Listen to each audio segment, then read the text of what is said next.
I see you Olu State. Welcome, there where you're welcome. I'll be right back. Olu State. Our own Olu State.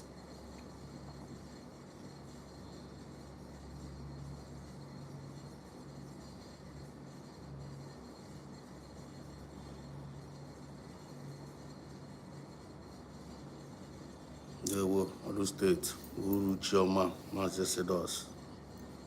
There were one. How are you doing today, Olu?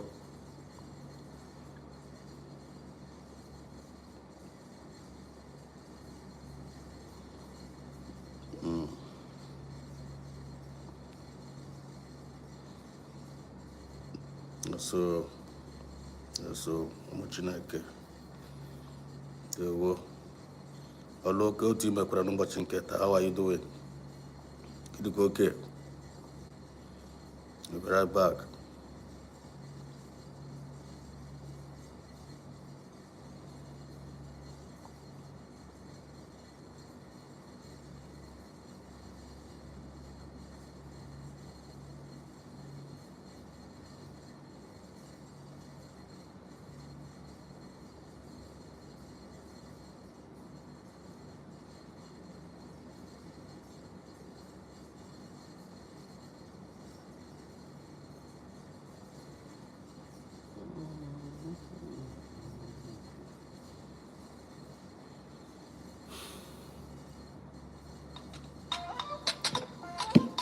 Yes.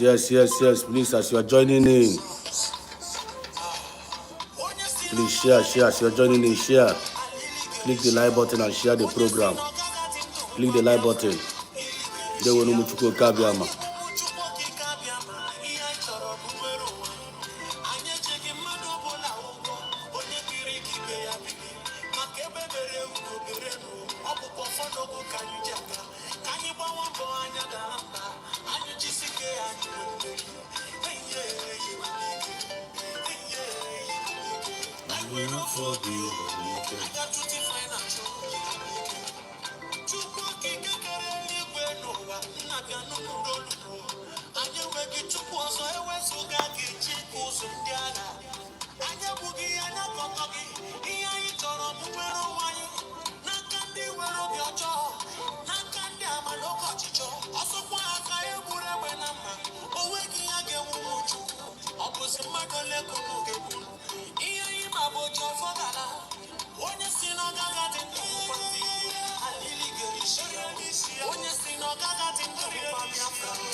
One more time.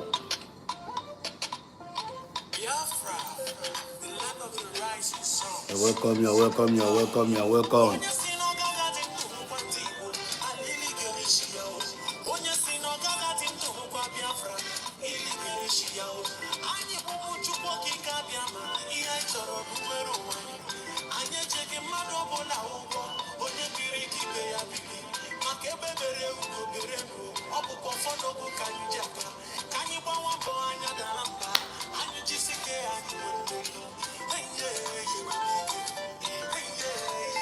I will forgive you.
Yes. Umuchuko Kabiam, there will because as you are joining in, please don't forget to click the like button. Don't forget to click the like button. Just click the like button. It helps the program a lot. While we are still waiting for our brothers and sisters to join in, let us be listening to this.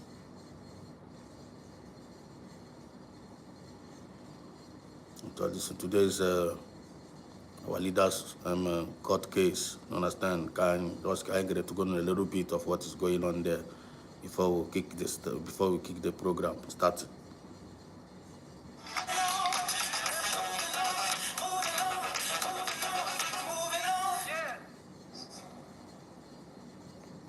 Welcome back, everyone. So today, being 29th of April, please click the like button. Click the like button, and be right back. Was in the court. Like a lot happened today, my people.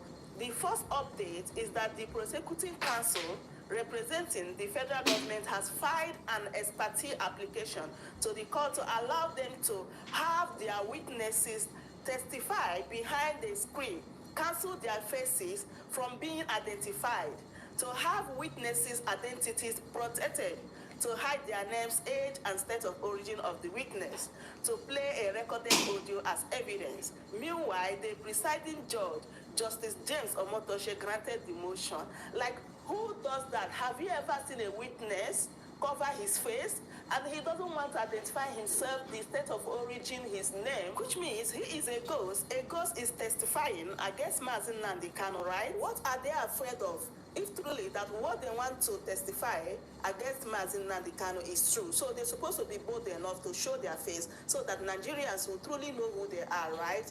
So moving on, the first witness stated that in 2025, he was set on a mission with his team to arrest the defendant, Mazi Nnamdi Kanu, at the Golden Hotel in Lagos. So these are the items recovered from Mazi Nnamdi Kanu's bag and being presented to the court by the witness. Number one, black laptop, multi-mix transmitter, green Apple iPad, gray MacBook, like a lot of things. But at the end of the day, they couldn't find gun, drug, knife. This to show you that Mazi Nnamdi Kanu is not a terrorist. And also, when you think about all these stories, like, where is he heading to? So someone said this.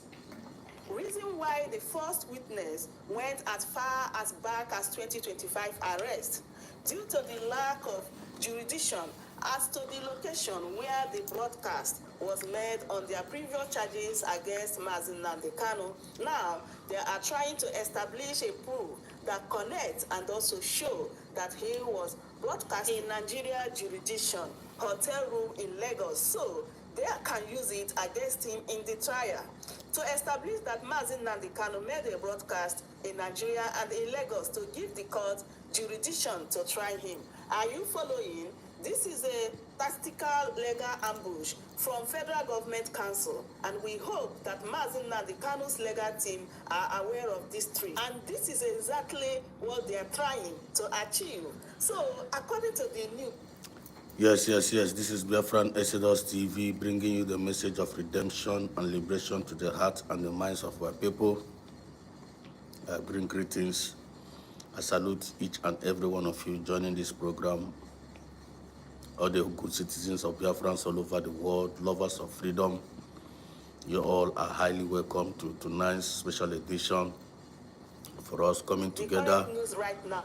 Coming together to relate tonight. Please, as you are joining in, please just click the like button. Click the like button while we're waiting for others to join in. We're waiting for nobody. And those that are privileged to be here tonight with us, you are highly, highly welcome. As you are joining in, Mechuko Kabiama bless you. And I wish each of every one of us long life and prosperity, good health, wisdom, and every option to function in all your angles of assessment. You're highly welcome. Also come and wish each or every one of us, wherever two or three gathered in the name of Chukwu Kabiama, is always there in our midst.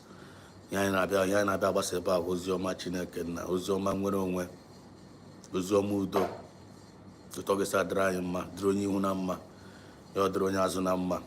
And if my voice is coming out clear, please, it signifies in the comment section If the video is okay, it's not shaking, the network is okay, please also let me know in the comment section as you are joining in.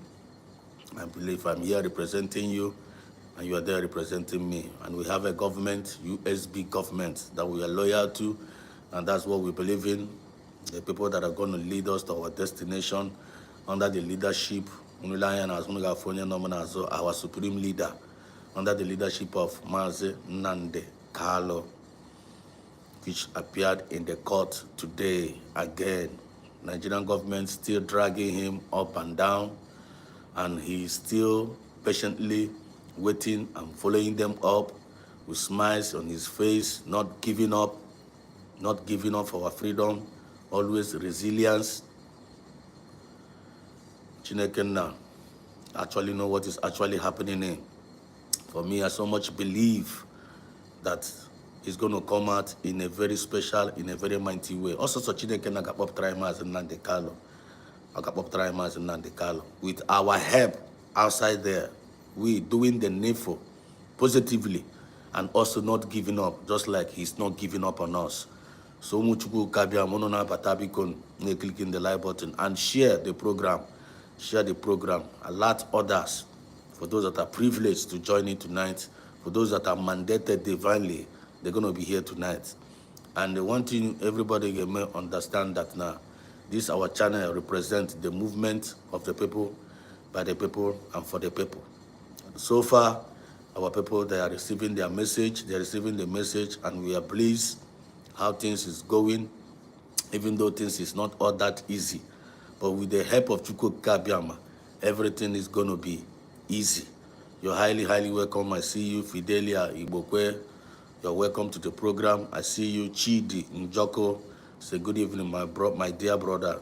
Chidi, you are highly welcome. You are highly welcome. Olu State, our own Olu State. The candle of light will continue to shine. The candle of light of Biafra in Olu State will continue to shine. I so much like that your profile picture, the candle of light of Biafra. We are the children of Ife, and we are representing light. And Olu State is also there, representing light through his profile. And he's always doing the needful, joining in the program, being supportive. Chukuna Goziege, our own Olu State. I see you. I'm Mr. Parua. I don't know where you're coming from. Are you a Biafran? Where are you watching from?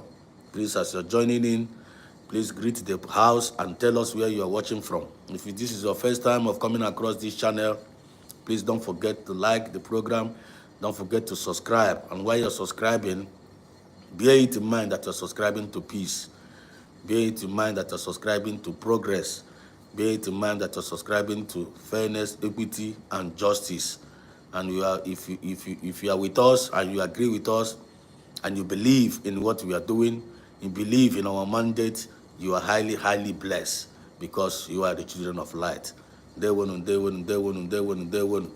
Today is a special day again, and I have the opportunity to ekele Chukwu Kabiama. Onye mere ka anyị wee dị ndụ, ala ndị dị ndụ n'ụbọchị nke taa. It's not by our power, it's not by our might, but it's by His grace that we are alive. Onye dị ndụ, but at first, sometimes most of us will be running up and down looking for our daily needs.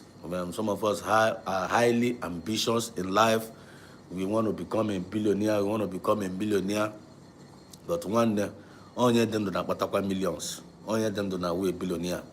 And while you are looking for that money, there are out there that have that the same money that you are looking for. There are people there that are also millionaires and billionaires, but they are going through some many difficult situations, health-wise.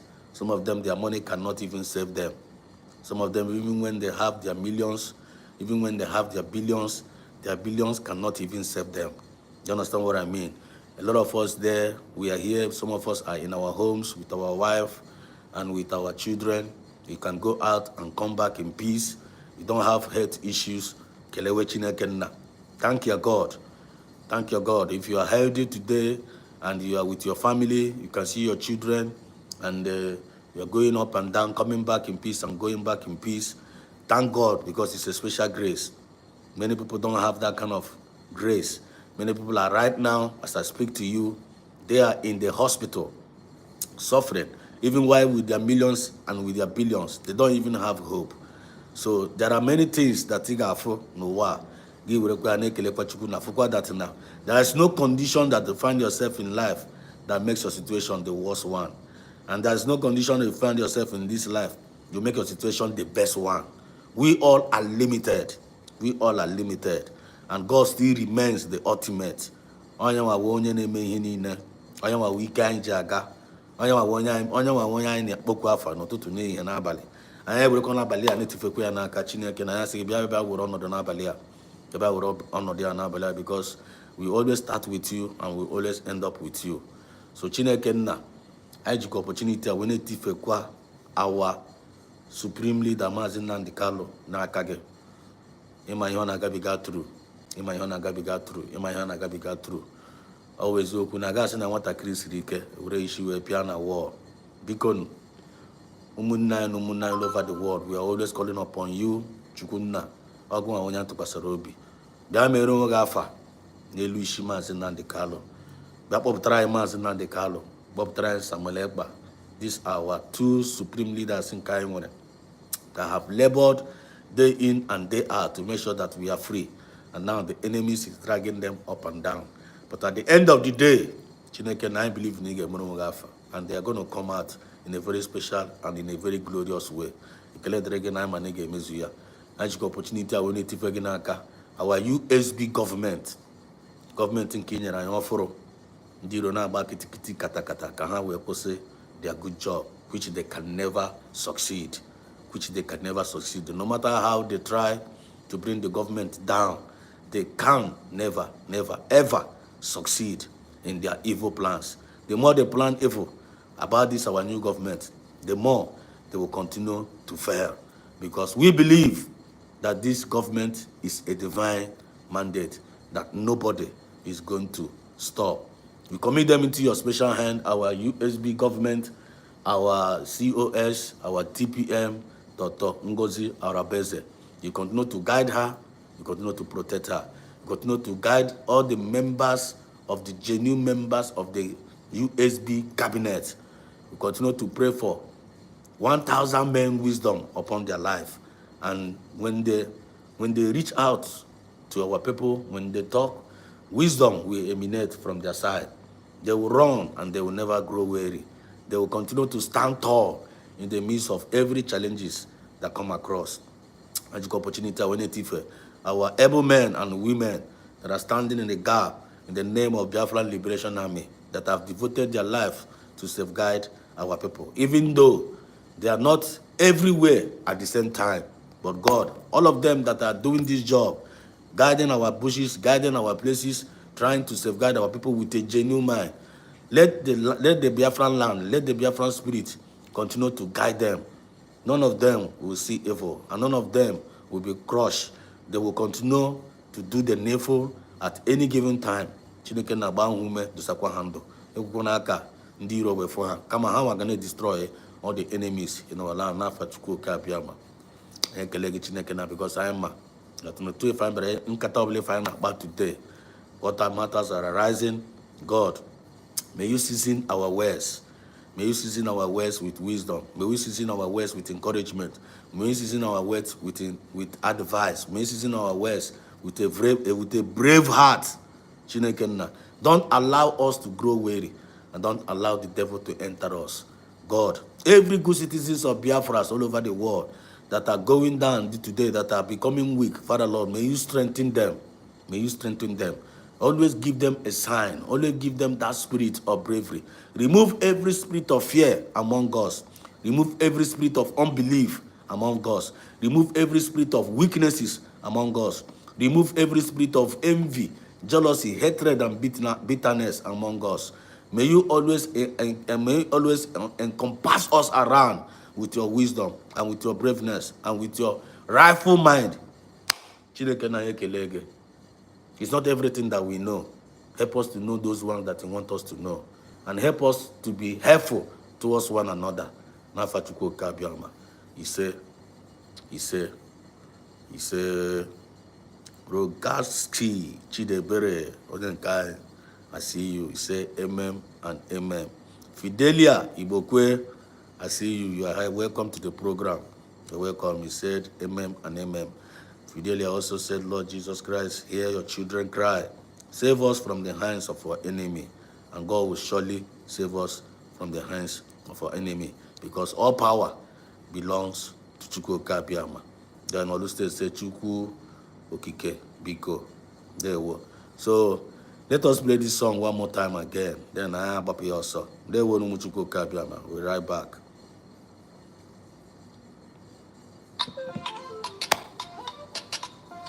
Biafra, the land of the rising suns. Onye si na ọgaga dị ndụ nkwa ndị Igbo, alili ga-erichi ya o. Onye si na ọgaga dị ndụ nkwa Biafra, ili ga-erichi ya o. Anyị bụ ụmụ Chukwu okike abịa ma ihe anyị chọrọ bụ nwere onwe anyị. Anyị echeghị mmadụ ọbụla ụgwọ, onye biri ka ibe ya biri. Maka ebe bere ugo bere n'o, ọ bụkwa ụfọdụ ogo ka anyị ji aga. Ka anyị gbawa mbọ anya dara mba, anyị jisike anyị bụ mmeri. Hey, yeah,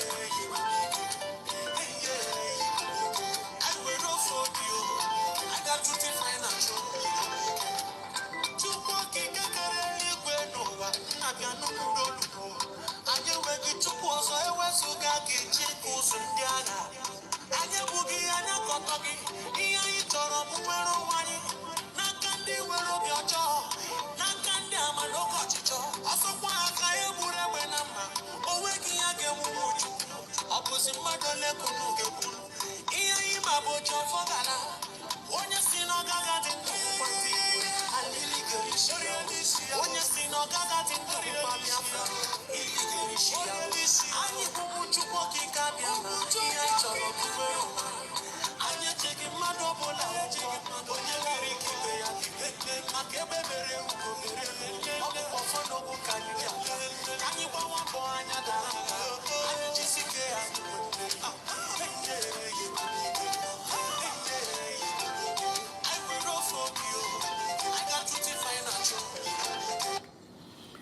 Yes. Umochukwu Kabiama. Anyị ga-enwe mmeri. Do you believe that? Do you believe that? Na anyị ga-enwe mmeri. If you believe that anyị ga-enwe mmeri, because type ise at the comment section. They won't. Anyị ga-enwe mmeri. Keledri Chineke nna. Keledri Chukwu. I'm gonna today. There's an update regarding our supreme leaders. I told about touch there, and that now. For me, I don't have hope in the Nigerian court. I don't believe in Nigerian court today, tomorrow, and ever. I don't believe in Nigerian court. I don't believe that the Nigerian court will grant our leader justice. I don't believe that. But the only thing I know is that it's only God that will grant our leader justice.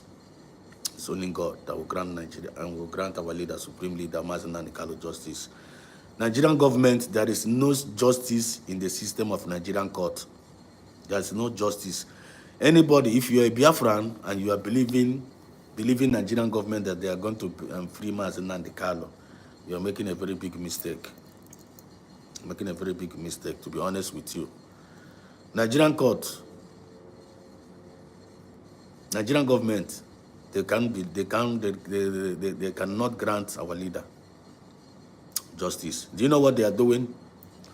What they are actually doing is to be prolonging the issue, be dragging him up and down to make sure that they weaken the mind of our leader. That's only the thing they want to achieve.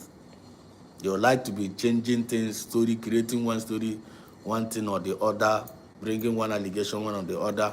At the back of the scene, they will be begging Mazen Nanikalo, please now, when are you going to forget about this Biafra? All the achievement is to make sure that they stop this Biafra movement. All their motive is to make sure they stop us. That is what that is their dream, that is their mandate. But Mazen Nanikalo fully know this. Mazen Nanikalo, what they want to achieve. And Mazen Nanikalo, the way I'm seeing it, Mazen Nanikalo is not willing to give them what they want. But Mazen Nanikalo wants them to give him what he actually wants. And what Mazen Nanikalo actually wants is the freedom of his people. And there is no two ways about it. There is nothing else you talk in this world that your Mazi Nnamdi Kanu will accept their offer. Mazi Nnamdi Kanu preferred no one that now offer fit through this our freedom. Because Mazi Nnamdi Kanu is on the mission. Obra a mission, Chineke na kpọtara. And that mission now they fully focus to make sure that not get on with that freedom. And the agreement here, if they refuse to give him that freedom, then on now just Chineke na nozi di ya na mechakwara gaya and the end messing up. That is one thing I know about Mazi Nnamdi Kanu. I don't know about you. I don't know what to think about it. So meanwhile now, I try Kaiba touch. Camera here na call today. Kaiba touch. Kagagoro na Managori, what is actually going on? Get listen, let's go. Welcome back, everyone. So today, being 29th of April 2025, Mazi Nnamdi Kanu was in the court. Like a lot happened. Yes, my brother, Olu State, my brother, nothing is impossible in the hands of Chukwu Abiyama, for sure. I am with you, and that's what I believe, and that's where I stand. And when you're at Chukwu na home, forget about every other thing. I get men kind to home madu. Then I have Chineke the rest, and that is actually what we are doing. Whether people appreciate what we are doing or whether they don't appreciate our effort, that is not our concern. Our concern is to be doing the needful as a human being. Then I will leave the rest to God. You go? One number, Sinelu we matunala. Ya kwanya na kanri. Ya kwanya na kekbe. When you see Angure well done. Ngure Joe when you can say you are well done. So as I know how much you could Kabiama. One when you're Roma, now this is our Biafran restoration now. The first update. Roma Hangawaniru. Don't regret on Roma Belenaro. Ain't now gain out with joy. Gain out with peace.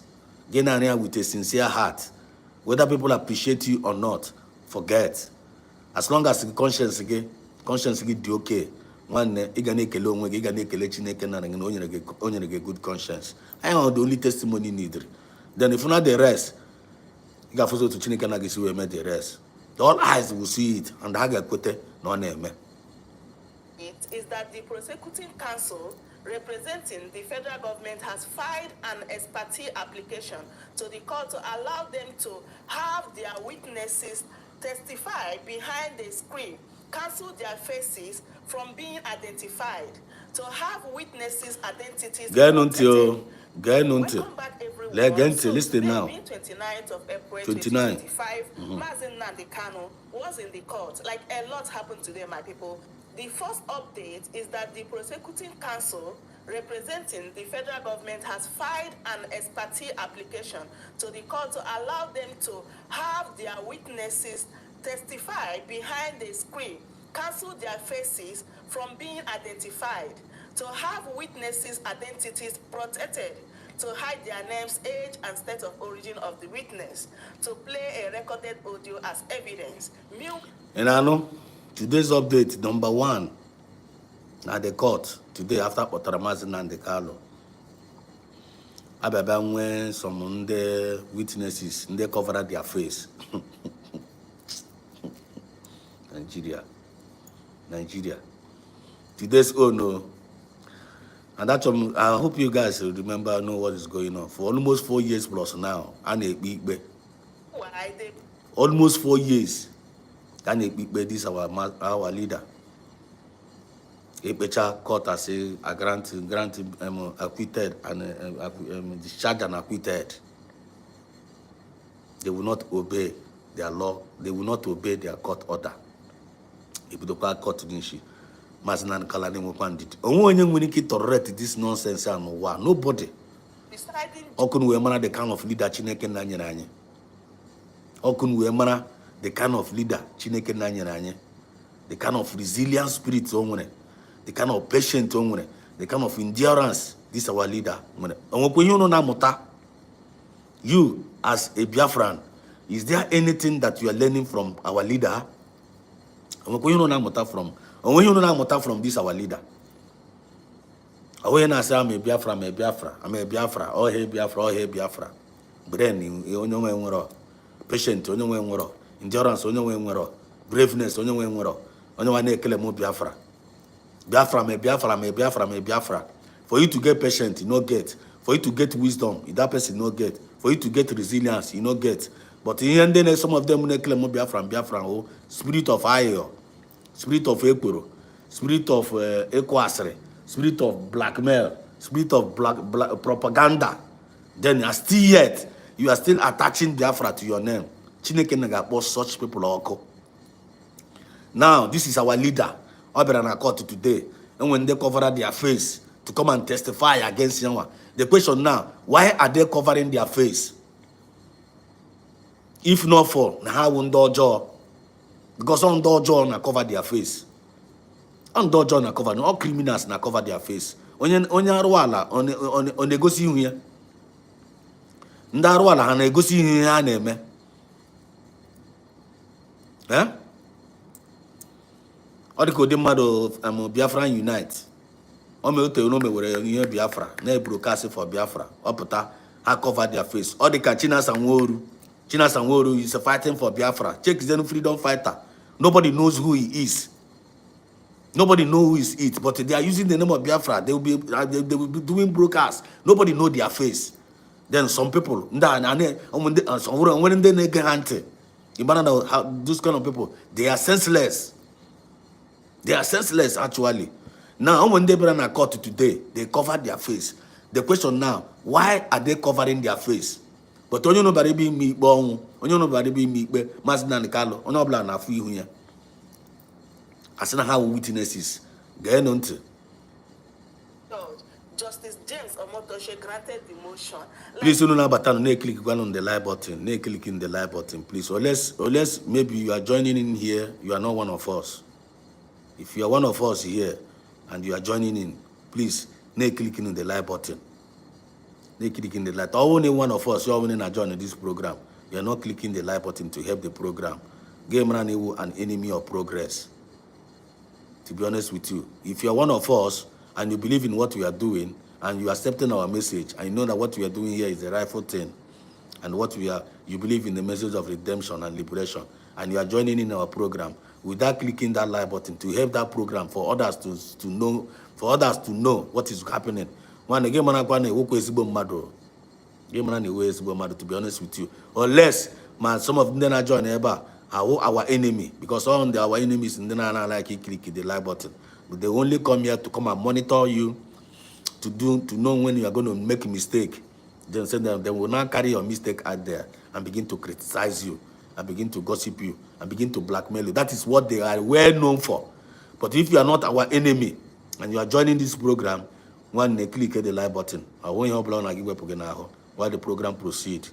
Who does that? Have you ever seen a witness cover his face and he doesn't want to identify himself, the state of origin? Do you know the question now, Nigeria? Who does that? You want to be a witness? Gonna develop world now. You put us anywhere witness in America. You know, Katageba pushing is anywhere witness. Call to self. I want to go to there. Zubo Tiginanga. For you to come there and come and cover your face.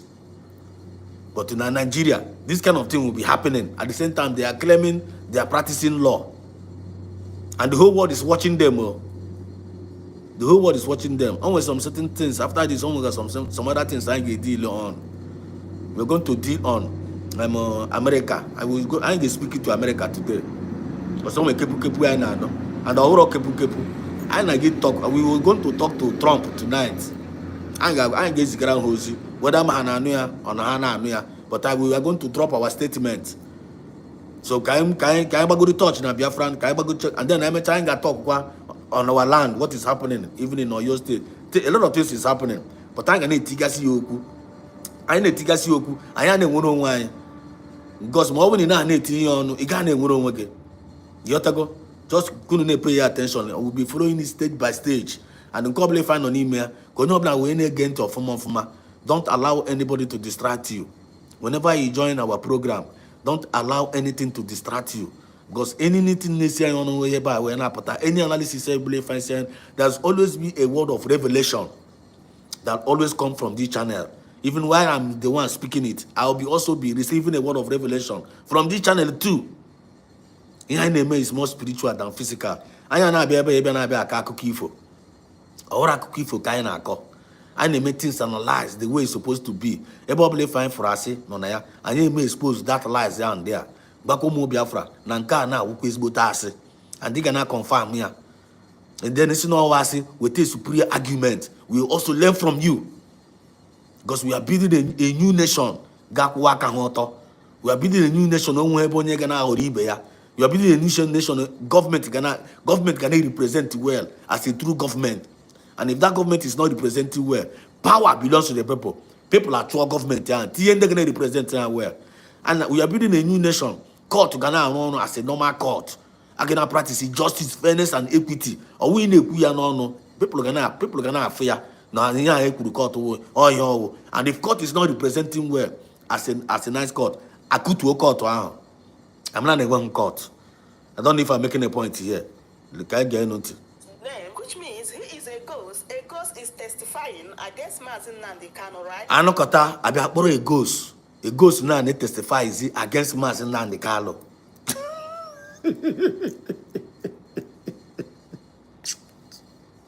A ghost. Okay, if you go how shameless Nigeria is. Do you see how shameless the government of Nigeria is? And they are not even ashamed of themselves. I just see what has in their dendo. And I what has he ghosts. And I what has he ghosts to come and testify against our leader. Only phenomenon as ever. Leanya na okay for you here. Okay for those na smile. The good man is not the kalanya nihu. What do you see in this man? What do you see in the face of Mazin Nnamdi Kanu? Kemo gonna about this man. Kita zina hana tuzi ujo. Nde na chibibi testify against Mazin Nnamdi Kanu. Nekuchizi hu ekuchi. What does that show you? What does that show you? Na hana abazi also. They don't have anything to. They don't have anything against this man. That's why they are covering their face. Because I'm a hababa yewi huoye. Listen, Hammer that Nabia yewi huoye. If testify against this young man, then after Brabra no ni who does cover your face, give you a coup against him. Even no answer now. You know they are aware. So they must have to cover their face to come and shame themselves, not Mazin Nnamdi Kanu. To come and continue to shame their country, which is Nigeria, not Mazin Nnamdi Kanu. Go to get you a court. You want to testify against a client, then we'll be covering your face.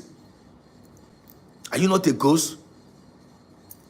Are you not a ghost for you to cover your face? But they will be doing it without being ashamed. They will be doing it without being ashamed. But I ain't gonna go. This is the evils Ndana committee against our leader. This is the evil they are committing against us. Because they don't want us to have our freedom. They are ready to do anything possible to stop our movement, to stop our freedom, which at the end of the day, the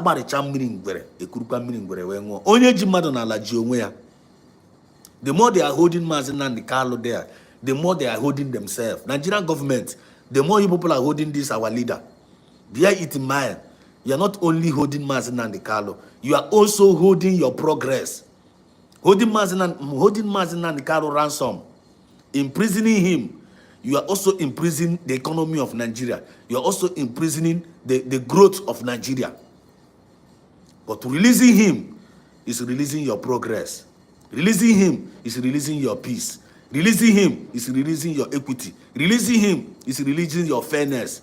But if you refuse to do so, you are imprisoned. You will continue to imprison the success of that country, which we are not begging you, but we always will be telling you the facts. We will always be telling you the truth. What you must do to gain your peace. Because only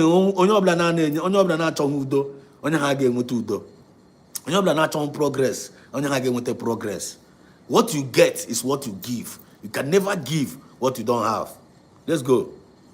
What are they afraid of? If truly that what they want to testify against Mazin Nnamdi Kanu. I see you, Crystal. You're welcome to the program. I see you, Ngozi Morin, Chai 191. I see you. God bless you for joining in. Same MNK, Chuko Kabiama will always protect you from the hands of Biafran freedom. He said.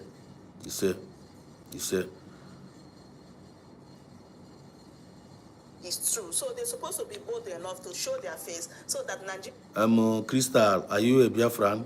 Crystal, you're joining in. You're welcome to the program. Are you a Biafran? If you're a Biafran, let us know. And you also say, Lord, your accent is making me laugh. Please, how is my accent? How is it funny to you? Let us know. Divine Precious, the zoo is shaking. You're right. Let's go. Readers will truly know who they are, right? So moving on, the first witness stated that in 2025 he was said. The first witness, so the first witness or cover you. Listen from the first witness. On a mission with his team to arrest the defendant, Mazi Nnamdi Kanu, at the Golden Hotel in Lagos. So these are the items recovered from Mazi Nnamdi Kanu's bag and being presented to the court by the witness. Number 1, black laptop, multi-mix transmitter, grey Apple iPad, grey MacBook, like a lot of things. But at the end of the day, they couldn't find gun, drug, knife. This to show you that Mazi Nnamdi Kanu is not a... The first witness now, that I testify, yeah, see that I was one of the leading team in the kidnap or Mazi Nnamdi Kanu hotel. Because I got no arrest, all kidnap. Went and kidnapped Mazi Nnamdi Kanu in the hotel. And while they were kidnapping, these are the possessions hang with Renake. My laptop, my phone, my this thing, and this and that. But with that gone, I forgot drug. I found drug, which means Mazi Nnamdi Kanu is not a terrorist. So get the evidence of terrorists and attack Mazi Nnamdi Kanu. And now, you being a testifier, knowing fully well that he did not see gun, he did not see hotel. Then, why are you now covering your face? Then I here. Witnesses, witnesses covering here. Then why are you now covering your face in the court to come and testify against an innocent man? That is the question now we are asking them. Listen. And also, when you think about all these stories, like, where is he heading to? So someone said this. Reason why the first witness went as far as back as 2025 arrest, due to the lack of jurisdiction as to the location where the broadcast was made on their previous charges against Mazi Nnamdi Kanu. Now, they are trying to establish a proof that connects and also show that he was broadcast in Nigeria jurisdiction, hotel room in Lagos. So they can use it against him in the trial. To establish that Mazi Nnamdi Kanu made a broadcast in Nigeria and in Lagos to give the court jurisdiction to try him. Are you following? This is a tactical legal ambush from Federal Government Council, and we hope that Mazi Nnamdi Kanu's legal team are aware of this trick. And this is exactly what they are trying to achieve. So, according to the news, the current news right now, the prosecution maintains that it has jurisdiction to continue the trial of the defendant against the prayers of... Remember when we started this broadcast earlier, I told you guys, I told us here that I don't believe in the Nigerian system, Nigerian court system. I don't believe in them. I don't hope on them that they're going to give our leader justice. Regarding this their court, am I right? It's about akondembu. Akondembu. In all Basara Nigeria, wakondembu. But the reason why Jana Bayro Niasmond here, sometimes I say we are not paying attention, like we are not following up. Biafrans they follow up every news. When news Biafrans now they follow up. Man koma, man kojo, and they follow up. When kahana ege, when kahana no. But to how I know, I know more Biafra, I know. I don't want a filter.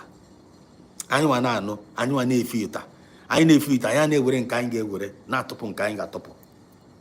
So if all man, I need on your blood. I na watch everything.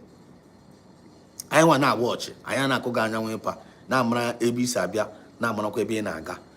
Of Nigerian court today, matters are rising. Defendant Nigerian court today, matters are rising. Number one, the number one witness, Brabeba Uchihu. Afunheba from Ma. Akoyon kana gwanye ba now. Then I want to judge. Ebe Funhebe from Ma. Kezi ihe ọjọọ this man mere unu. Ihe unu furu dia laptop na phone ya. Ifuru ọgwụ. Kezi emunu jigaga kidnap zie ya. Madonna na hotel ya with a laptop with the laptop ya na with the laptop ya with the phone ya. And with gadget on a make broadcast. Does that make does that make that person an enemy? Does that make that person a criminal? The answer is no. Then Kezi in your job this guy meruno. Unu kidnap or this guy. Then unga hapucha the main terrorists known as Zambiza Forest in Ebunde, Nigeria here and there. All of you people will leave them, they will be operating. Una hapo ane mo operate. Una hapo ane mo operate.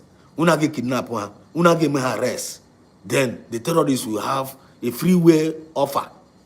They will be roaming up and down, doing their criminal activities, buying people here and there, destroying people's house. You can never hear say they arrest them. That's what we talked to yesterday, right?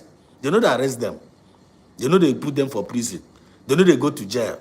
They know they go to DSS custody. Go to DSS custody today. You need to see a single, you need to see any single Fulani man in DSS custody.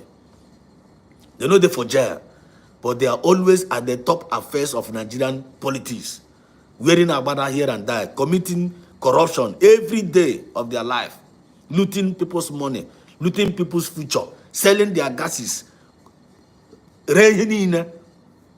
privatizing everything, then using all the whole money they are making in the resources of Nigeria. Do you know what they use the money to do? They don't use it to progress the country. They don't use it to add value to their citizens.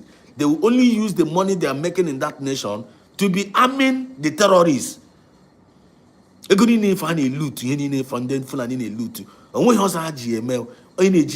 Arm their terrorists. And arming the terrorists are forgetting to conquer the land, to take over your life, to render everybody useless. At the same time, in the Western the Western is going to be a group of the resources here because they are the one planting them to commit all this evil. In Ghana place, they will be practicing normal democracy. Whereas they don't want us to practice normal democracy so that we experience civilization. They don't want it. Because I ain't gonna connect the dot now. Why all these ill-heart behaviors meted against our leader? Why all this injustice meted against our people? Why all this killing going on in the land? They will be pretending like they are not seeing it. All this shouting we are shouting, all this lamentation we are doing, the Western will be pretending they are not seeing. All the tweets we are tweeting, tagging them, European Union, UK, everywhere. They will be pretending that they are not seeing it. Now, they are pretending they are not seeing it, right? They are pretending, right? Now, this Ibrahim Traore, Kitana have risen up in Burkina Faso, taking over their land. And as a military, it's not being a military, oppressing his people. It's supposed to be a military that's supposed to be oppressing the people based on the way they insinuated it, based on the Western probably family implant military, like on Africa to be a militant. It's for you to be a militant to kill your people, not to save your people. Military in Africa now for them to ibu their people, not to safeguard them, but military in Docha now military to safeguard their people. Achom kono connect or check these two things. Ndocha they their own military for wars. Military hana war for wars. Agawa lower war. America ha grew their militaries. Aga all over the world. They will go and conquer and guide their citizens. The citizens are not haka. And I go their national anthem. Give for no and salute because they are doing the needful for their people. But military in Africa, we say again you know military. Military again you know military military na war in Africa, especially Nigeria. Military na war. Military in Nigeria will military enable their own citizens. Military in Nigeria will military in the terrorists to conquer the people. And I call you but Biafrans have risen. Umife have risen Nanki Bazwa to put a stop to all those nonsense by the help, by the special help of Chuko Kabiama, because we can't jaga. Kitasina, they are pretending they are not seeing the evil meted against the people of Nigeria. They are pretending they are not seeing it. Now, look at now in what is it called? In Burkina Faso, Abraham Traore is doing the needful. Again, kind of kepu today now that in America and the Trump. When you say Trump, the Trump that we the Biafrans helped to make sure that he come back to office. Go away, you know, go away, buy and touch in Africa, so that Biafra may escape from the hands of the terrorists. The only one man that have risen in Africa now, which is Abraham Traore, doing the needful for his own people. In America, na pesi number now today that na one Kaga may arrest. And I came to talk this man arrest. And I go trying now about the whole war. Now Traore, don't they use their gold to defend themselves? Don't they use to go there to take care of the people? If you go another lie, actually to pass that guy Nelushi, giving a dog a bad name before get by a dog. But Tom African keep as well. And when it's not like they made that Traore. If not that Ibrahim Traore, the whole youth of Africa have risen up. The whole youth of Africa have risen up. There is a massive awareness that nothing should happen to that Ibrahim Traore. So all who know around America, Donald Trump, you want to Donald Trump, all the made mistakes support or this kind of nonsense. God will punish you. America, that is the worst mistake you can and keep as well. Before you people using they use our own brother Onishioji because mobile fan arwa ndo chachere arwa onye ha use the arwa ga akwụkwọ Onishioji begi and I like you use onye ocha na arwa the arwa and I like you use onye ocha. They always like to use Onishioji ibe anyị we na arwa the arwa.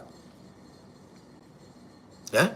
The same way they use what is it called, Obama as a president of America. They used Obama to Obama. Come na so Igbo, can they because on the Igbo can na go kwa konyo na dey aware. Haji Obama we gbo Obama. Haji Obama. They used Obama to unalive Gaddafi. Ojisoji. The secretary now. This guy have risen up again. Abraham Traore have risen up again to save his own people. Because here Abraham Traore in a man over there, he got the inspiration from Mazi Nnamdi Kanu. Only phenomenon so about now. He got the inspiration after listening to the message of Mazi Nnamdi Kanu, after listening to the message of redemption and liberation from Mazi Nnamdi Kanu. Abraham Traore used the message to transform his people, to transform the land. And the whole world is testifying about the goodness of Abraham Traore in that land. The citizens, they are very, very happy because that's when the righteous rule, the people will be happy. When the righteous man rule a land, the people must be happy, which is truth. Now, Traore now have risen up to safeguard his people. America actually went on that actually any allegation. Kaga may arrest. Actually, they fault. The same fault they found actually Mazi Kanu. Where there is no fault. Where there is no fault. Because no but they clicking the like button. They clicking the like button and share the program as well. Because you are the very, very deep. Click the like button and share the program. It's very, very important. America now have a again to give this man an allegation now that he's using the gold. I don't know man they Burkina Faso enough reserve of gold. We hedge gold there, man. And that gold can for decades, all these years. They will now plant a puppet as a president. A puppet puppet and all like this, and they use their resources, they develop in Europe. But this man now bears him back. After all get a message, Mazi Nnamdi Kanu, Araba the man, Araba the young boy, the boy Ruzo, Simba, come on, no blanco. Ya chushi all of them. Trauma and them in the America, trauma and the France, trauma chushi all of them. Take a place now, where can they develop their place? Go there now, a lot of things are happening. Go and verify. America naturally be may arrest. One Bianu be amend the arrest kafunu now. Protest itself, agawa go to America already now. The Americans self are even protesting. Stop Trump, stop Donald Trump, stop Donald Trump. And how again they no allow him to go and arrest that man. The whole youth of Africa have risen up. Only like everybody is talking about Ibrahim Traore. And we, the Biafrans, we support Ibrahim Traore. Nothing bad should happen to that man. Wouldn't make mistake go this man and keep us. If you people unalive Ibrahim Traore, there's going to be a world revolution. There's going to be a world revolution. Take it or leave it. We're not going to keep quiet anymore. We're not going to keep quiet anymore. We're not going to keep quiet anymore. When you black again, again. Nothing bad should happen to that Ibrahim Traore. We Biafrans, we support Ibrahim Traore. We stand for him the same way we are standing for Mazen and Nikalo. Ibrahim Traore is an innocent man. He's a righteous man. Take it or leave it. For him to have for him to get his people's back, we got his own back. Because that good thing that he's doing for Burkina Faso, we are seeing it as if he's doing it for us. We stand with Ibrahim Traore. And I salute you, Ibrahim Traore, wherever you are. We salute you. We Africans salute you. You are doing a great job. Continue to do that great job. Nothing will happen to you. I'm gonna go for no toto. I'm gonna go for here. I'm gonna go for Napoli. Because everybody find free informer, we will represent. Because we are the children of light. What Ibrahim Traore is doing now, the spirit of Sankara and Apoya Sankara, the spirit of Gaddafi have rested upon that Ibrahim Traore. Take it or leave it. And now, one good news also is that this guy is a smart guy. Ibrahim Traore is a smart guy. Within Russia. He now aligning himself now with China. With these two nations alone, even align himself with Korea. With these three nations, I give phenomenon align with. When they are the enemies of the West. Russia is an enemy of the West. China is an enemy of the West. South Korea is it not Korea? They are enemy of the West. And the America make pararam kita na when Russia wunya, China wunya. That is how that guy is wise. And don't we stand with him. Can't continue because I not connected the dots here. We are paraphrasing at the same time, going back to our topic. Listen, I know about touch in Nigerian court. I know about touch in Nigerian court. Nigerian court system is dead and are dead. On one pay. But Mazen and Carlo knows exactly what is entering into. And that is why it's not regretting anything. And I need Mazen and Carlo to me in Abale. Kachineke na continue when I buy you me. I'm having what are my points here now. Yes. Let me read the comment first before I continue.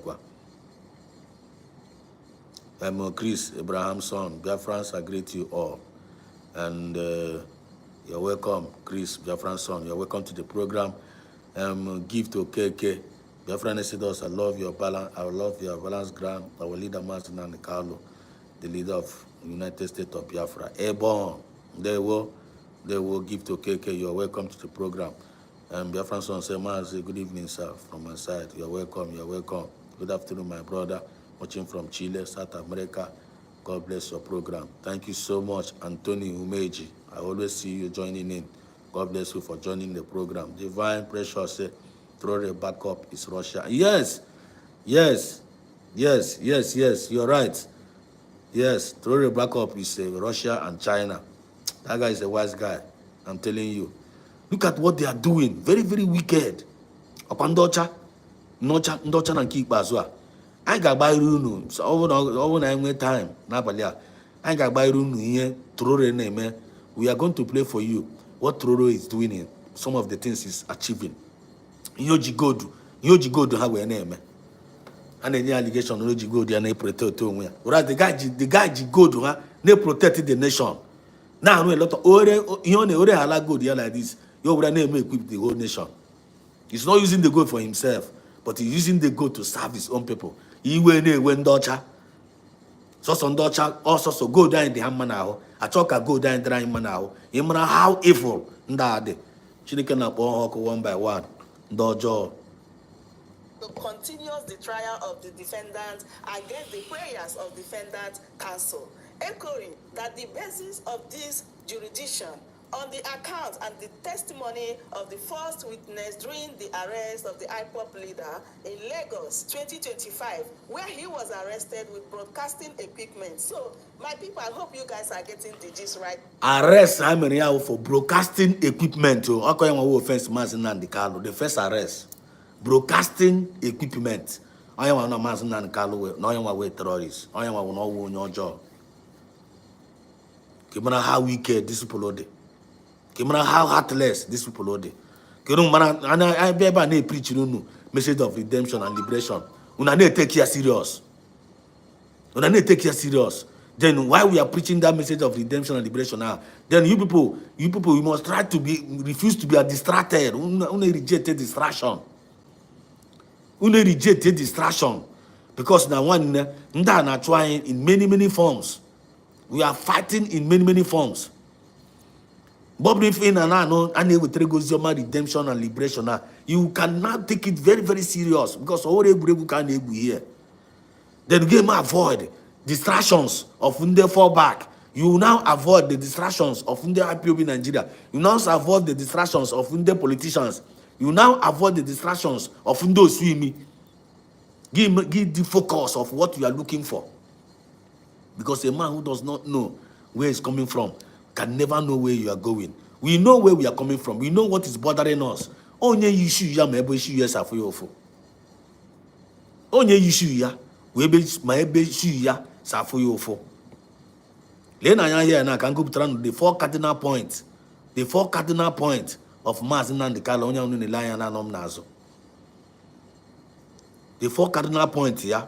So that what you are, what you are as a Biafran, because you need to find a and your boy require down to us, we the Biafrans, because this channel represents the movement of the people, by the people, and for the people. I don't understand that Oyibo.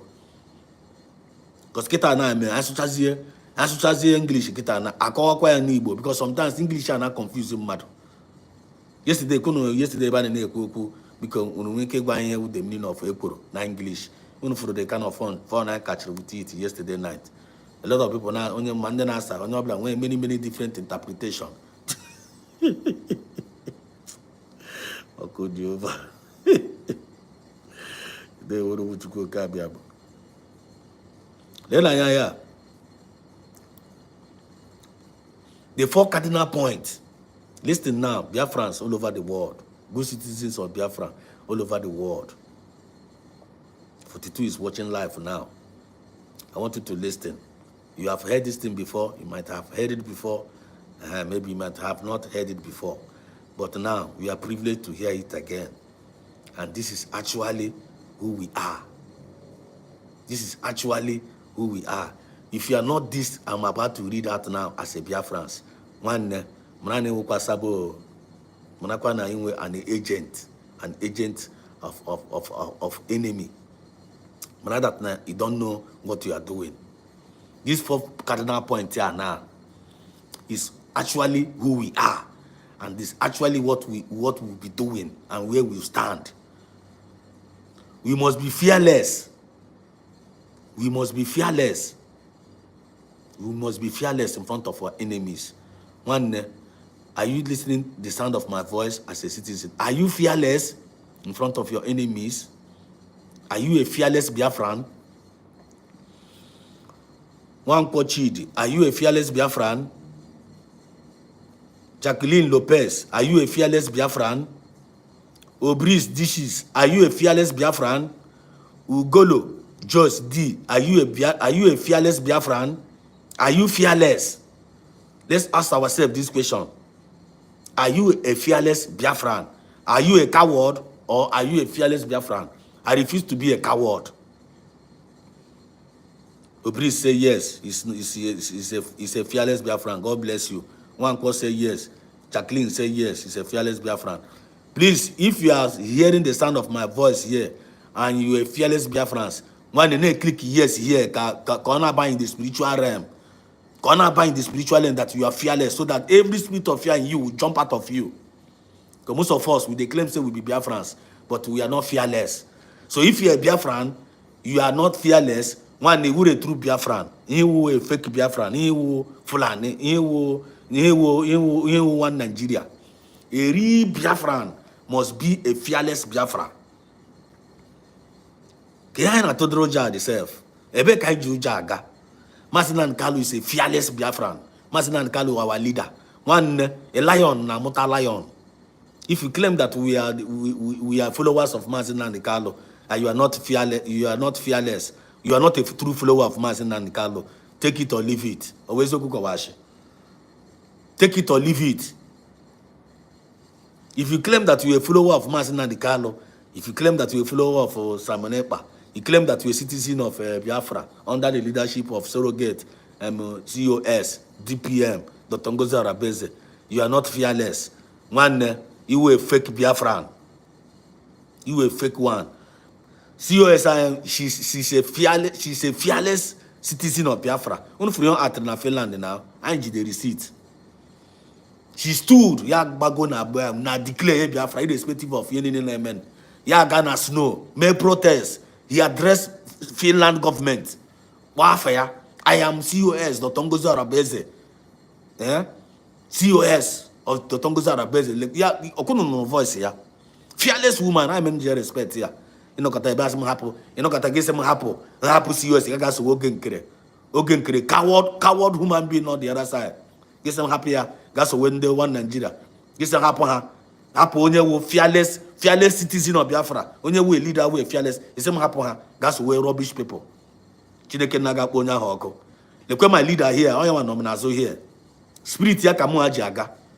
Anything apart from that spirit ya, remove me. Take me out of it.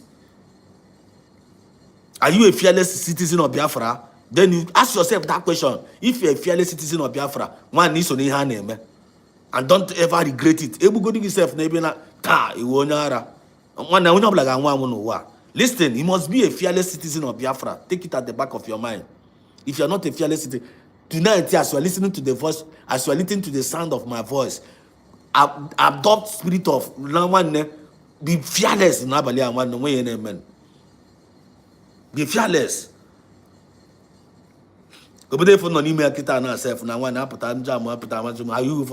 I'm a Biafran? I jump Biafra, which Biafra? My buyer and go sell the only man Biafra, like where here. Google it, my go see the flag. So why you not claiming Nigeria? How am I going to claim Nigeria? Nigeria won't do my boy in Nigeria. Nana Pabu, may opportunity and preach about Nigeria, about Biafra. Get by force. You must be fearless. Number two.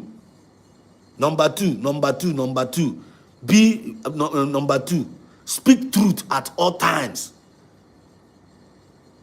Speak truth at all times. Here from Nagoro, also from our leader, four cardinal points of IPOB. Indigenous people of Biafra, which we are the real indigenous. Our group name, our group. Indigenous people of Biafra. As you are an indigenous people of Biafra, number one, you must be fearless.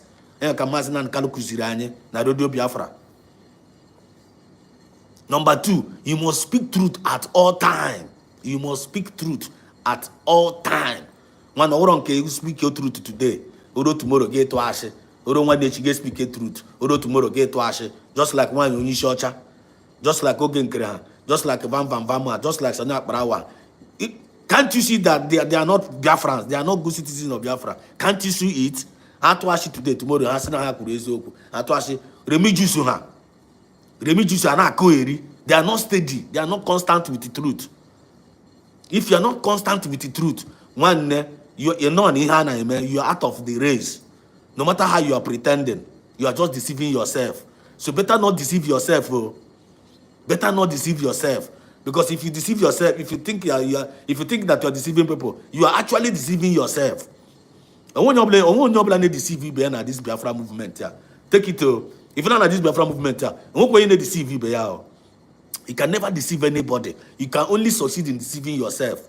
So if you are not deceiving yourself, one, You're gonna celebrate. You're gonna celebrate that you are not deceiving yourself. But if you are thinking that you are deceiving others there, you are actually deceiving yourself. I'm not going to the message here. Here is about redemption and liberation without no sentiment. Without no sentiment. Automatically, I can never come here and claim that I'm deceiving you. If I come here to claim to deceive you, I'm actually deceiving myself. So I forget you judge them by their fruit. By their fruit, you know them. By their fruit, you know nobody producing at this moment. Game run on the right stand. Game run on the right stand. And if you don't have conscience, you can never detect the truth. And we are here many times. Number one, you must be fearless. Thank God, the fearless here. So congratulations to you and congratulations to myself because I'm fearless. And that continue to make me to remain fearless. A spirit of fear. Can entertain any spirit of fear at any given moment. I told me I don't entertain. In the state, no fear. My word, I can't cast it out because always spirit you cast it out. You cast spirit of braveness in you. That is who you are as a true Biafrans. And all here our leader even never represented. Okay, for those who were in the court the other day. Pursue the law, pursue noble herself, all fearlessness, all anyone we all. Also go and tell Buhari, you are mad. You are killing my people. You want me to come here and say what? That tell him you cannot jail me. All that day, 2016, all that day I come they converted. That day I'm on a voice here. Kamua, Moa Biafran said also no. It was 2016. I heard that voice. I used before I know they believe this man. Before I know they believe, I don't believe Mazina and Carlo. To be honest with you, I don't believe him before. But I'm condemn so muna convincing one and die again. Nda kwando tu wazirika. I be kwana mena haga na sugana nego. We even a koroma kobia from Basu one the guy no good for na ya wayo. Na mechana no nya na again na rapego na so like wazirika. Because I used to hear wazirika mba photos were end there. Onya patakwa mba msi na habia kwana. Only Kumama Sun, Konya, and Boka, and Kitarana, Rodobia, every time I pass on back. When you did here, I said, no, Mazin and the card. Eh? I said, no, no, is Butoma, on is born. My guy, I want bar. I said, Nanga goody the guy, and I'm gay and forget to not condemn Nanga goody auntie. I said, Nanga goody this man, Nanga goody auntie for a while. You have to go. The guy, I used to be Thomas before. Eh? One day again I do Biafra. Ngechaya, you are na Nigeria, you are idiot, na this, you are that. Ya na cause Ndibo. Nkere we mi we na cause Ndibo mba, Ndibo the cause. Nse go to onye did ya na be every time na bo Ndibo ono. And all onye Igbo. Came to from this man self. Now I was not pleased. But that my guys, I could say na Koromo this kind of thing. I don't like this man. You have to go.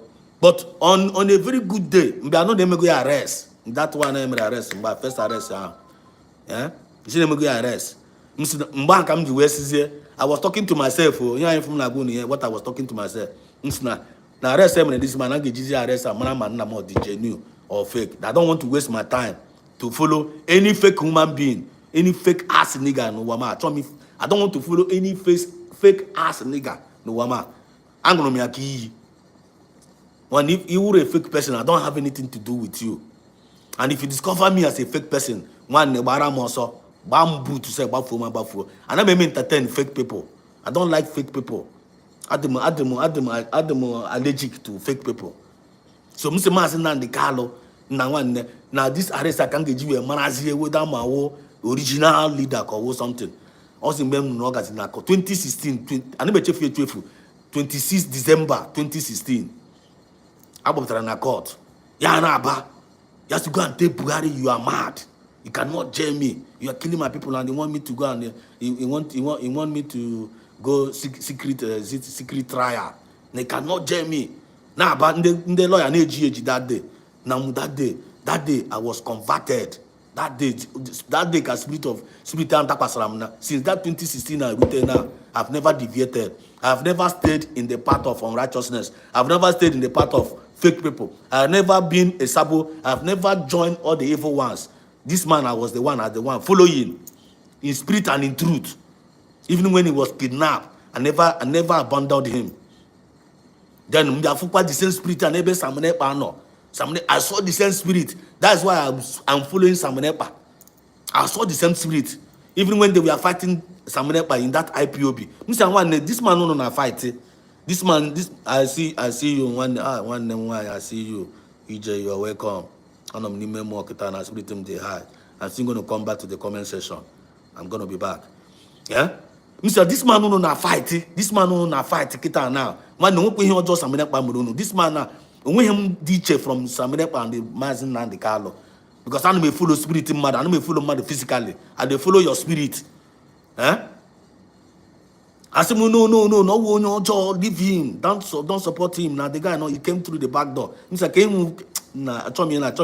I don't want to go that side anymore. This man is original man. Don't condemn this Samunepa. Not the same spirit that come from everyone. I said, no. I resigned and I continue to follow Mazin Samunepa till today. Now, I want to pass Samunepa. I saw the same spirit neighbor Tongoza Rebels and the cabinet. I follow spirit. I don't follow human being. The spirit is behind your name. Come now, I'm my attention on that. Get the spirit I'm not saying now from Lebanon and the Carlo. I am here from Nagoshishuru now. So for you to be a true Biafran and you claim that you are a follower of Mazin and the Carlo, number one cardinal point, you guys Bruno Biggie, you guys Jack Wedama. Are you fearless? Are you fearless? If you are not fearless, one she ever poor. If you are not fearless, see na Biafra movement, bacha. You are only there. You are a deceiver. Oh, you want to Samande deceiver say for an equal and this boy for an equal. All these traitors say for an equal. Because if you are fearless, and only a fearless person, and they bribe, you not bribe. And they bribe, you not bribe as a fearless person. Or if you are fearless, nobody can confuse you.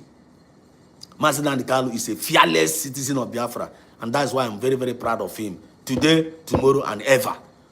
But let's change. Change go Biafra man, change go. But for now, you have never changed. Samunepa have never changed. COS have never changed yet. So why are we going to leave them? Why are we going to abandon him? If you abandon him, know that you're a traitor.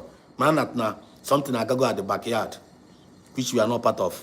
Number one, fearless citizen. Number one cardinal point. So even then on a comment section, on a program as now, how I fearless and how should you know be now fear. EJ glitters, are you fearless? Like where all militants, always fearless lady call. I have confirmed it. Confirmed fearless. And when them Muhammad personally had the fearless, and other people not quite here saying had the fearless. Olustes is not the fearless. Fidelis is not the fearless. So which means I need to be proud of yourself. Because you are doing the needful. Number two, it's not that I'm repeating what I'm saying. Actually, I'm calling it sinking in. I am going to repeat it. Let it sink in. Because if you don't sink in, somebody will take it away from you. Our people are very, very daft in understanding. But for the hand something, you say about you say about where poor. Tomorrow they are very, very easily forgetful. I don't want to be a Biafran. No, you say about you say about where poor. I'm a student of truth, and I'm like know with the truth always with me. I don't joke with words. I'm very, very sensitive in words. In a kumana grab here, because in this world, if a joke one way go and look one can destroy here. If you are not conscious of what you say, one nigga did deceive you at any given time. Fearless, be a fearless citizen of Biafra. I will put again and then I Korea now. You don't even know what to. Number two, speak truth at all time. Even if it costs your life. You must be one nigga won yezoku Kamazin and the Carlo. You got one yezoku Samunepa. All these allegations in if I find any Ogenkre, Nenegasi, or any allegation even against Samunepa when he was around us. Can you accuse Samunepa and no Biafra? The answer is no. You can make any allegation now. No, I pass the Ogenkre Buego Biafra where also. In Rona Samunepa Buego Biafra where also before I may arrest. The answer is no. Because someone you always tell us the truth at all times. Then you expect me, more Biafran said us to leave him. and abandon him. Then you expect me to abandon Mazis, I'm a Mazis supreme leader. I will never abandon such people because they are my true leaders and may follow their spirit. And that's what made us who we are today. Speak truth at all times, even when it costs your life. One nento efe no wa. In no wa self you only wuro nye ezoku. Ina se ke are ku ezoku ke are enwo. It is stupidity ko. If you na say na I don't want to speak truth. If you speak truth, they go kill you. You will not, you will a coward because at the end of the day, that one here na gbara also, you get mechakwa nwo di onwu. You get mechakwa nwo di onwu. So ke he mene you guys na say na agba ọsọ ikwu eziokwu ahara igbugo emechakwa sef abịakwa gba amụrụkwa gị ga gbuo ogu ka ọkụkọ. Ndị Fulani is coming. They are coming every day. They are coming. Then mgbe ha ga-abịa nwụrụ gị na a ga-emechakwa chapụ gị olu sef ebe na-agba ọsọ eziokwu. Say speak truth to save the life of your people. Yes, you know. Some of them hide the cassia and nkọrọ ha na-ezugharị up and down. Then at the end of the house na ha a man. That now when is working for on Igbo land? It's no way good. Also, there's no man, they are feeble. I reject it. I can never be among those kind of people now. You must speak truth at all time. If you are not a student of speaking truth, if you're a Biafra and you are not speaking truth at all times, one name will come out. And I chomuka any member of us now this forum as umife when come as in your integrity. Reject it and reject it now. Speak truth at all time. And if you don't know what is truth, go and ask your conscience. Once you have conscience, you will know where truth is and you will follow it up. Nobody's going to deceive you. Number 3, help the poor. Here I'm going to 4 cardinal points that makes you a real Biafran. A real Biafran will somebody help the poor. They will help the poor. Poor I work on be married the broke, who's also be the broke financially. That what makes you a poor man and make you a poor. Some of us are poor in sense. When they brain hard they don't have, they are very, very poor in reasoning. When you help them, just like what we are doing here. We are helping a lot of people. They may develop their mental capacity. They develop their mental blungata. Now about their brain, they hear something. Some of them, they are daft. I need to hear something in my brain. I will help. As a Biafran, you don't need to abandon such people. As a Biafran, you discover that one nigga okay, or one nigga wine, or the mentally poor. One financial wisdom, no bro, yeah, financial the wisdom. I want to go on with it. I want to when go on with it. I want to when go on with it. Share wisdom with that person now. Financial there. But I want to chokwa, I want to reject you. Each of the financial wisdom there. On your neck, lemon or kagwemana, happen na kuzurugawa. But the wisdom gan tikwa na bagashike. Chineke na gejigo, onwo nyi jogo. But make that effort first. If you need you discover the mentally poor. One brain nishi. But if the person appreciate it, one this you are welcome. If the person does not appreciate it, this one yashiba yashiguru nako shiwa. And that's what we are trying to do here. We are preaching the message of redemption and liberation to the heart and the minds of our people. All help. It's a help I'm rendering. It's a help I'm rendering to our people. And it's always sacrifice. And not something that I volunteer myself to do. By the unction of the spirit of Biafra. Of which I'm happy doing it. And it's giving me more strength in doing it. That's who we are. And I don't need to regret doing it. Anytime I'm regret, where I'm going to chowakwa the spirit, help me encourage. If the people appreciate you, good. If they don't appreciate you, one as long as conscience get clear, one about also korogawa. Number 3. I have to go number 3. Number 3 will speak truth at all times, even when it costs your life. Help the poor is the number 3rd one. Help the poor. And be the voice of the voiceless. Number 3. Be the voice of the voiceless. Oh my God. Spirit of Biafra, help me. Shinekana, help me this night. Oku jurum nono.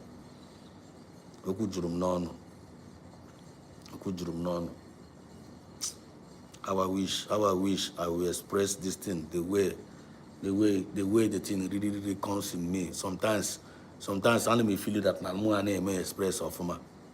Sometimes because I've been human.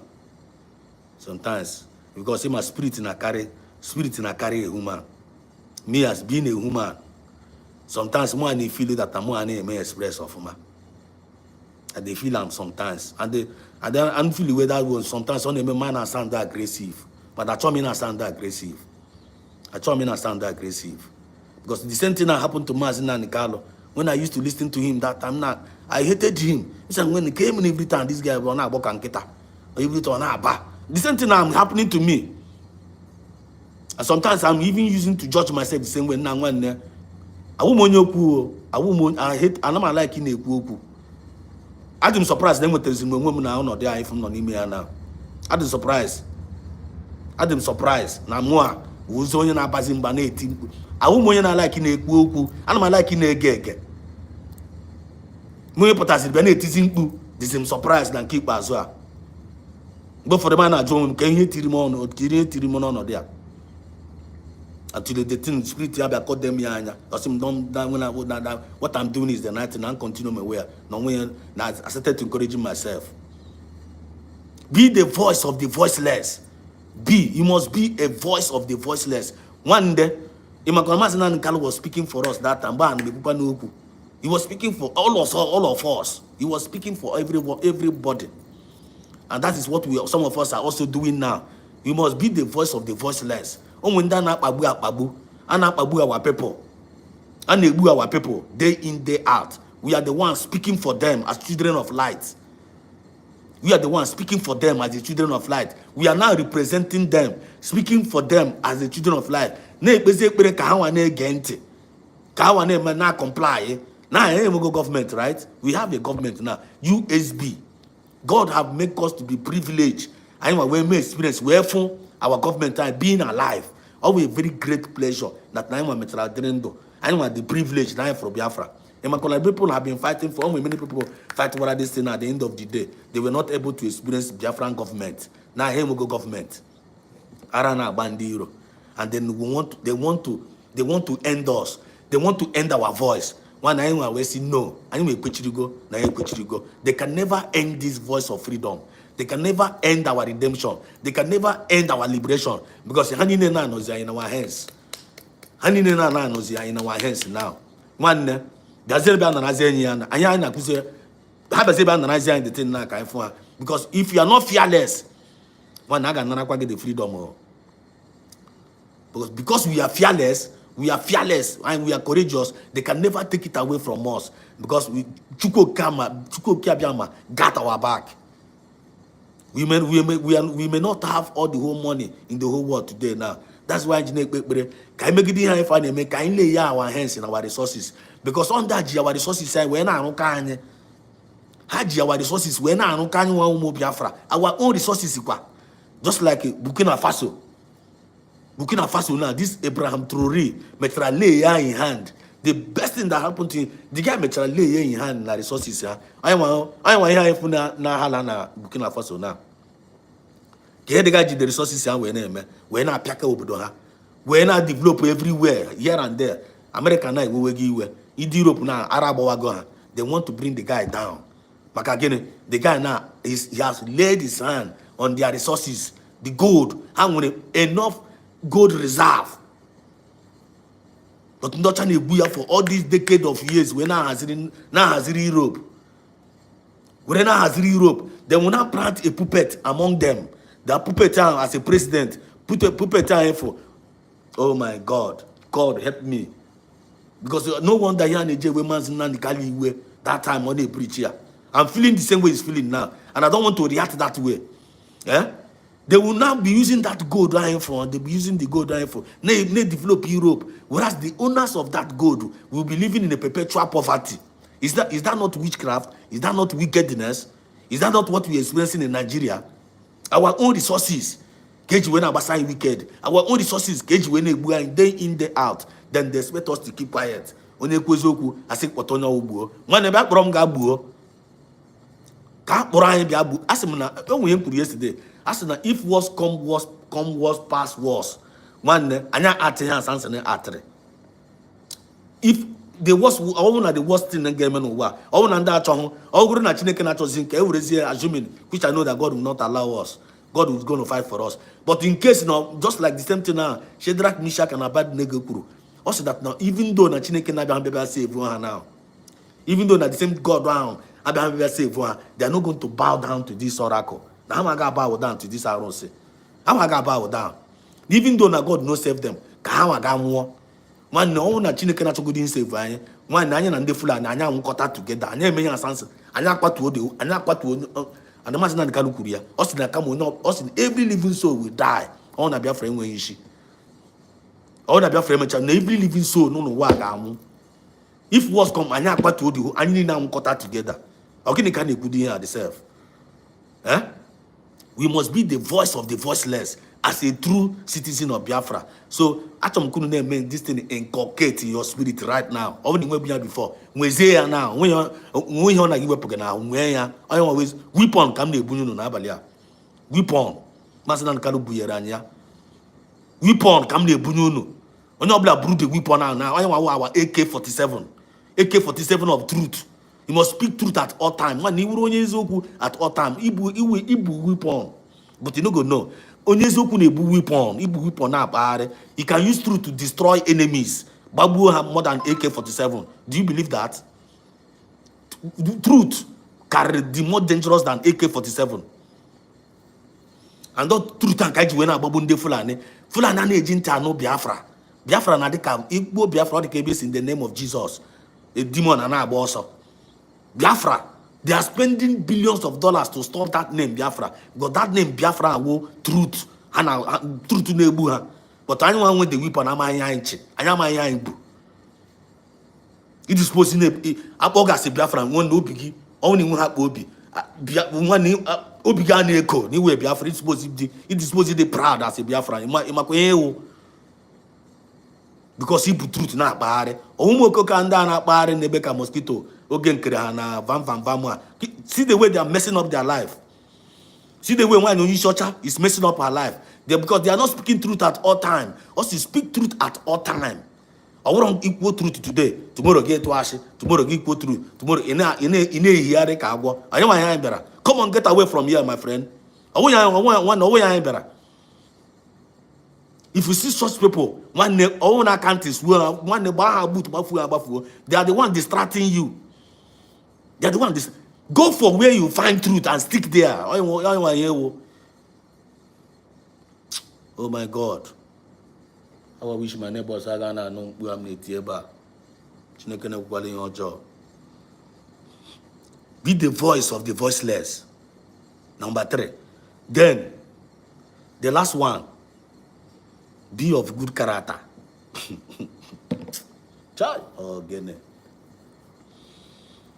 Be of good character. Be of good character. Unu character. Because one ka abịakwa again. N'olu Igbo. Ka ihe bụ character n'olu Igbo. Unu ma the meaning of character n'olu Igbo. Then ya na comment section here. Because man, both for this English chef na confuse in both for the. Can you have character? You just know Agwoma.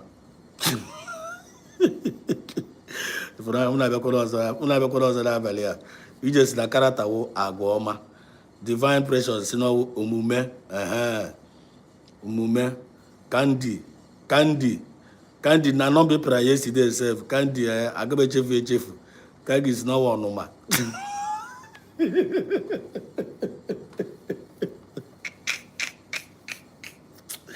Well, thank you for you guys for bringing me back. Catch it to one. I told you were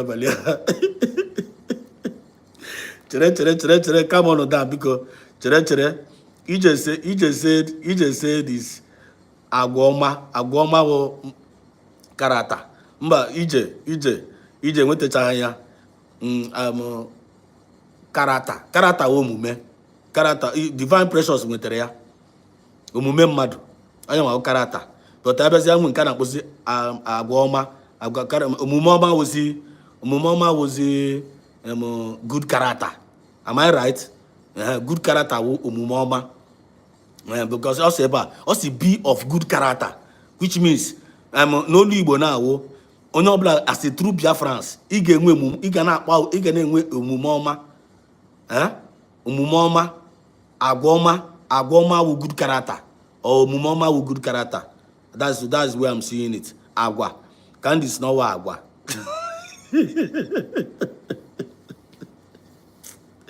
Lawale Candy herself, you got a special one. Also agwa. In case the opera is that I chef. Also on Oma. Chris Biafra said, God may love you. Be of good character, that God may love you. Thank you, Charles Biafranson, for completing that statement. Be of good character, that Chukwu Kabiama may love you. Most of us claim Biafra, and I like him for Chineke now. Only they are aware. When they will Biafrans, Ikuta Afa Chukuna, you are nowhere. And I say, you don't call God. I'm not being the way he will make what the name of God. When me as a Christian, even a Biafra now, I'm going to traditions as Biafrans, I'm going to culture, I'm going to tradition Biafrans. When they won the Christians, when they were Christian Biafrans, when they won the Ogommo Biafra, when they were Christian, and when the Shabbat, the Jewish Biafra, you know they are where, and when the Jewish Biafra, and when Ogommo Biafrans, and when Christians. So all we need Biafran. Don't be a Biafran. All we need when you go more Biafra. Don't condemn Christians. If a baby Biafrans and they will Christians have Christianity, naturally Biafran. Don't be. Why is you Western Iwe? Why is you Western Christian Iwe? Christian Biafra Iwe? Or sing in the name of Jesus. You know we say you don't say yogo. If you go near and dojo, you I've been a Biafra with Christian Biafrans. And when do go more Biafra? And when the Jewish Biafra, so some kind of when they share la Biafra, right? Can't be prohibited. And when or God more Biafra, and when Jewish Biafra, and when Christian Biafra. That is the three Biafra region, and when I buy, which man can recognize it. Then as I say, no one Biafra, this is way fully actualized. And I get regulate two of them. My Christianity, I get regulate Christianity. Christianity mba na one fully aga regulate ya well again where pastor ndarwala church obla na exist aga agba ya church well mana ma church ahụ na arụkwa ezigbo ọrụ ọma. They are doing according to the rules and regulations of Biafra. Ọwụrọzi Christian efe nwere na aka ga-enwezi mgbe ahụ. So all we need Biafra now, don't condemn the Christian Biafrans. If ebe onye Christian na-ekwu okwu Jesus nwa na ọ na-akpọkwu afa o believe na Chukwunna through Jesus. So don't condemn him. Don't condemn Christian Biafra. Then give one a Christian Biafra. Don't condemn the Ogommo. So see how you cook you. It will only Ogommo Biafra. Go ya for the benefit of your well-being of your people. I want I need it. Then give a Christian Biafra. One as a pastor Biafra, pastor well. Be a Christian well as a Biafra. I will call a Christian in Darwala. I'm a Christian. I'm a Christian. And they believe from na culture and they buy. I will come on your melala. I like melala buy. I know they condemn omelala. I won't make Christian not condemn omelala. Everyone appreciate our culture, especially those good ones. I appreciate it. Then make appreciate Christianity. Those good ones. And you were a good Christian. But you were a similar Christian. Be a bag touch. You won't Christian on Arwala. One Abaconamuso. Even though you were Christian, but don't come close to me. You were a Christian, you go see me love. I'm gonna go see love. You go show me love as a Christian because I want Jesus and preaching. That Christian I am a Christian, I'm a Christian. Christian means followers of Christ, right? And that Christ that Christ in the claim no Christian I will follower. More Christian. You may have gonna money togo. As a Christian now, because that Christian now will followers of Christ. And who is that Christ? Christ will not see say it is finished. That don't know be wezi bondo. Akoya, and the accident born be Christ no wa. Onwo ha ono ojo orun. Be Christ no ono ojo orun. I say he was anointed with the Holy Ghost and power. He went about doing good. So anyone who followers here as a Christ now. He got anointed with the Holy Ghost and power. Everybody gotta make sure na munyoko oma. If you na ori ora gi pere. If onye owu na apa gị chọrọ ego, if onye na-eri nri gị share ya nri gị with nyanwa, onye nwa Christ ọ na-ekwu okwu ya. Then why are you condemning Christian? Ọ na ifili na ị na-asị na nwanne ị na-akọ on darụ ala dị ya ahụ. On darụ ala dị ya ahụ. So be a Christian well. Maazị Nnamdi Kanu, why are we following Maazị Nnamdi Kanu? Ọ mkpụrụ ọma mitara n'ebe anyị nwa anọ ma anyị ji na-efolo onye anọ m n'azụ na ọkọ maka mkpụrụ ọma mitara ma anyị ji were eso ya. Mana onye ọbụla gị na-eyuzukwanụ common sense ya ahụ. So be of good character. Be of good character. So that God may love you. Now comment can our people in the comment section here. Science and innovation. Science and innovation, it says beautiful face and bad character, not permitted in Biafra. You're right, my brother. Confirm. You ought to go. You're right. I'm going to put me, you ought to go. Science and innovation, need you put there.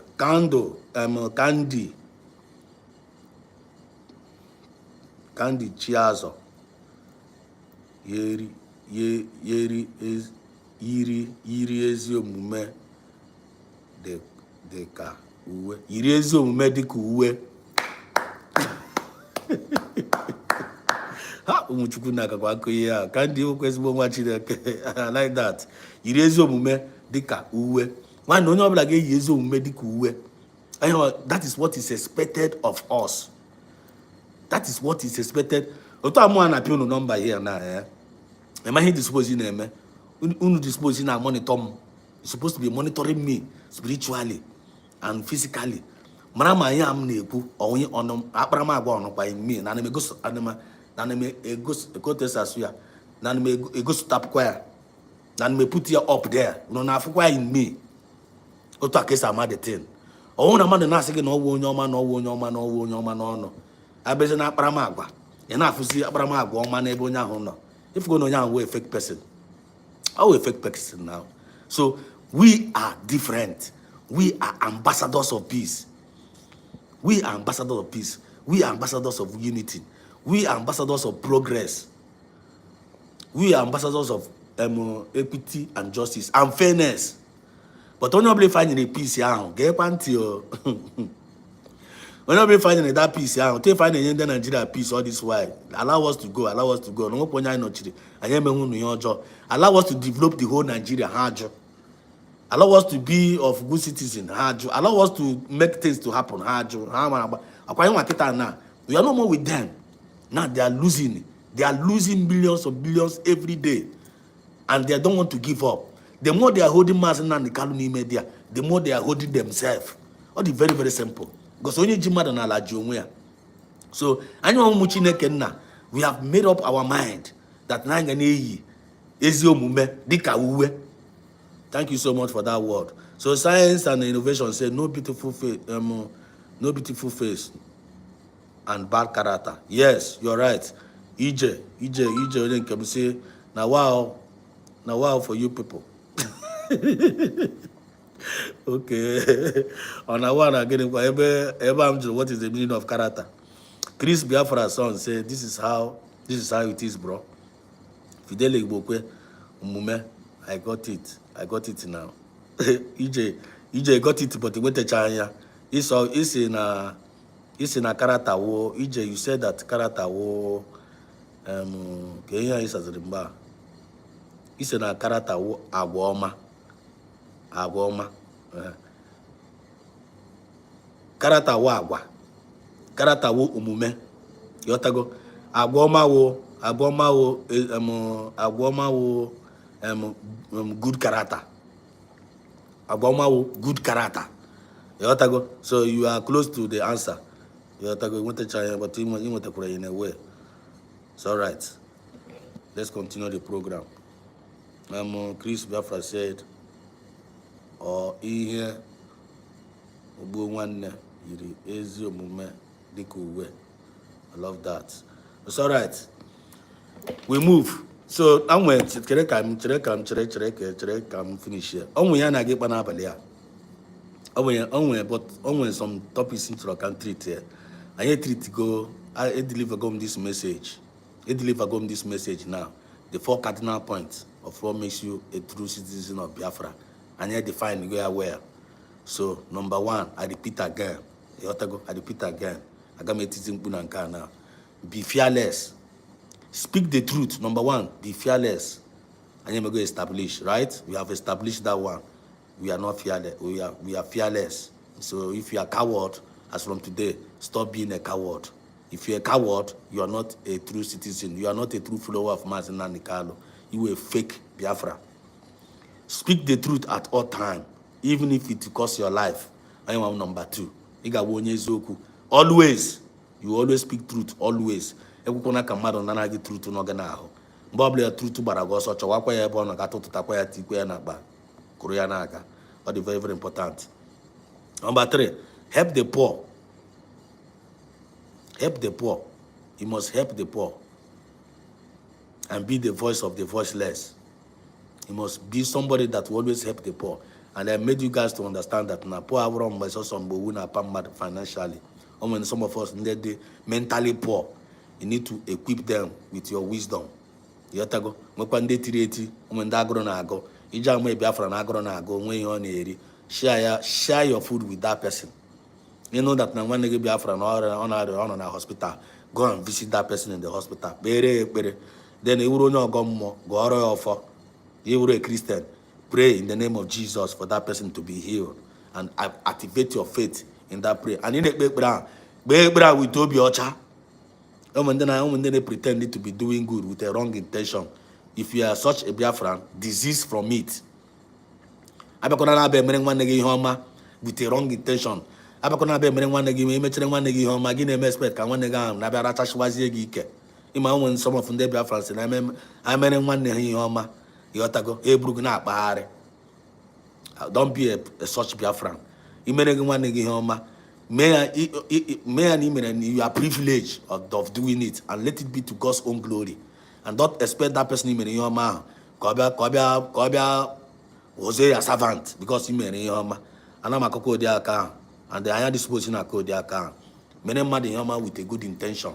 He couldn't mad mini Congo. I say thank you. See to God be all the glory. Yotago. Only about worship was based on him. Even ask that person making no worship you. That's how worship watching need the privilege. That your man. That's what makes you a true Biafran. I don't know if I'm making a point here. Number 3, be the voice of the voiceless. Be the voice of the voiceless. Kuchitere ndina mo to eseku. Onwe ndina ma heku oku. Onwe ndina ma heku oku. Otom no kita na no matter even how I'm sounding. Sometimes I don't want to photo woman so. I'm going to tell me na ma photo woman so na ma heku oku. Ana ma photo woman so na ma heku oku. Mbo for ma photo woman so na ma to say me was arrange of ma. I dey see myself sometimes. When some of us here that are gifted, how I'm hazi oku. Hazi choku. When don't want to like this, the thing na atom. You know, to hazi oku. Ana ma like onye na hazi oku ofuma. You somebody na hazi oku ofuma. Ana ma like ya. But the man na like you. You onya na hazi oku ofuma well. You only eat the good in hazi oku, but you imurobi ojo. Ana ma like that one. When they gifted. Like one in short, I'm not one in short. Only that gift. Almost to say, cook like this, only an talk sugar. You have to go, utterly not something naka. She have that gift. But if Nana adding keep as well, I'm trying to notice here that now one will be a John carry a quinsu. So no matter how sweet his words may be now, we no more value the words again because I have to go beer. So only with somebody may has you go off make quite sure they add up with a clean heart. One these two jam all together. Or the very, very good. But when I'm going to say has you but even you be one that's hard with a clean heart. Down the ticket her good. Chukuna the ticket for her good. Be of a good character. Where's Bo Mume? Where's Bota Bramagua? Where's Bota Bramagua? Check when weather man Apramagua the Pama. Apramagua really matters. And another thing that no matter how you pretend, in a character. One day, when onye black amapa truly who you are. Onyoshi, no matter how Onyoshi pretend no what, they are close to you as Onyoshi, they pretend as Onyoma. On a very good day, Onyaga Papa was Onyoshi, he got 4 Pramago, Onyoshi, Nebonya, on Arabag. Yatago. So, Onyoma, Onyojo, no matter how you pretend. When I forget them and I keep baza, no Johnny never try in our miss. A good for the Chinikan as a mega sing expose. I need the next is in Elu. I'm Obiara. I'm Obiara of Samanepa. I'm Obiara. The name of Tuko Kabiama. The adoption of the Holy Spirit. Vam. I'll give him a shaman and keep baza. Very useless idiot. No, my man, always useless idiot. And in a second chance. And that guy can never rise again. Because he had betrayed the spirit of Biafra. And he had betrayed the good citizens of Biafra. He can never ever rise again. Eh? Checking on Biafra unite. Biafra kita now see Biafra disunite. On your jaw, Biafra heed here. On when you face faceless human being. And a go fearless. So if Biafra unite is a coward. Speaking for Biafra for how many years? You cannot even show your face. Come on, Biafra Monyewo. China Samuru claiming to be speaking for Biafrans and I don't know Biafra. Nobody knows his face. And some fools are still listening to such individuals. You are deceiving yourself. Huh? Kehana Troja. Masina and Carlo, gonna go see you here. Samanekpa, gonna go see you here. Be fearless, my friend. Or we don't give up now. Eh? Kehana, where Kezoniam Tripono, Biafra unite. Every day up you are welcome to this channel. This one on our back. Masina and Carlo. Samanepa, this one. Even Samanepa was able to na cabinet or na indoor meeting. Samanepa demanded him to one by no camera come on. He was not he did not even trust Samanepa. He did not even on the camera. On the Chorokana, Biafra na no corner. Samanepa started suspecting him. Then na keep us or come to land there. On your way be Kuzira and Chata. Biafra United Kuzira and Chata. Chinekana Porodaga Yoko. Useless human beings everywhere and Zuzuari. Kitas now. So Biafra United, when can I get? He have messed himself up because of that integrity. When he's put up Ramagua. Ejim down on my knees, begging us, even begging me, begging myself. Chinekana Unekona Konobla and open on these 4 cardinal points. Make it as a prayer point. Be fearless. Speak truth at all time. Even when it takes your life. When if you are not speaking the truth. And remember, our people say that na ezoku wundo. Onye obile fu na-ekwu eziokwu, ị ga-enwe ezigbo ndụ. Onye obile fu na-ekwu eziokwu na-eme na-ehi ụra. Ị na-ehi ụra peacefully. But without eziokwu, you'll be restless. Iwuru onye ashi, ị ga-atụgidekwa ashi na-egbu mmadụ. You want no wisdom. Akọ na uche. Nwa na ọnwụ na iwuru onye akọ, inweghị uche. You are not complete. Ndị be anyị sị na akọ na uche amaka. You must have akọ. You ga-abụ onye akọ, wurukwa onye uche. These two things cannot do without each other. Ntị na n'ihe na-ahụkwanụ ka drum. But there is one jine repeat here maka ndị ntị ha ka drum. I mean jine repeat here. Ihe from the I just suppose him 1, 2, mark up on a but there is one repeat here from down the daft among us because we are the voice of the voiceless. But normally, on a normal circumstance, Ntina Nui here, Anna Haka drum. Number 3, be the voice of the voiceless. Be of good character, the last one, so that God, your God, may love you. And be a peacemaker. Urokonyudo. I am way back. I don't know who Miss Ria. The back and why I don't know who. And when she's valueless. As a great mother, elderly woman at her old age. You are my son, you are my daughter. I must say something. Hypocrisy is supposed to play a role of a mother to make peace. Make that effort first to make that peace. Then if they don't accept that your peace effort, when you have done your part, God will never blame you. Heaven no go blame you. Give you peace na bagashike. Vam missed that opportunity too. He claimed to be a pastor. Vam claimed to be a pastor. Vam claimed to be a pastor. And then as a pastor, what is expected as a pastor? A pastor is the one that's supposed to promote peace among brethren. Then it happened that when misunderstanding between COS and Ogenkre, assuming, let's just take it the way, it discovered an misunderstanding, a war, a battle between COS and the finance minister. What was your role as a pastor? It is supposed to phone. Let us go and make this emergency broadcast.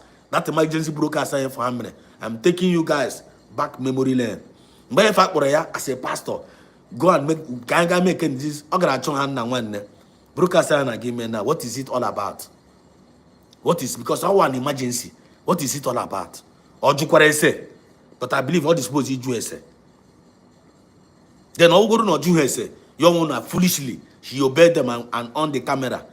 That guy now, so now by trying to demote COS, trying to bring the government down. All this was show where all this was say no. We all are Biafrans and working under the leadership of Mazi Samanepa. No. We have suffered so much all these years to build this congregation. We are not going to be an agent of disunity.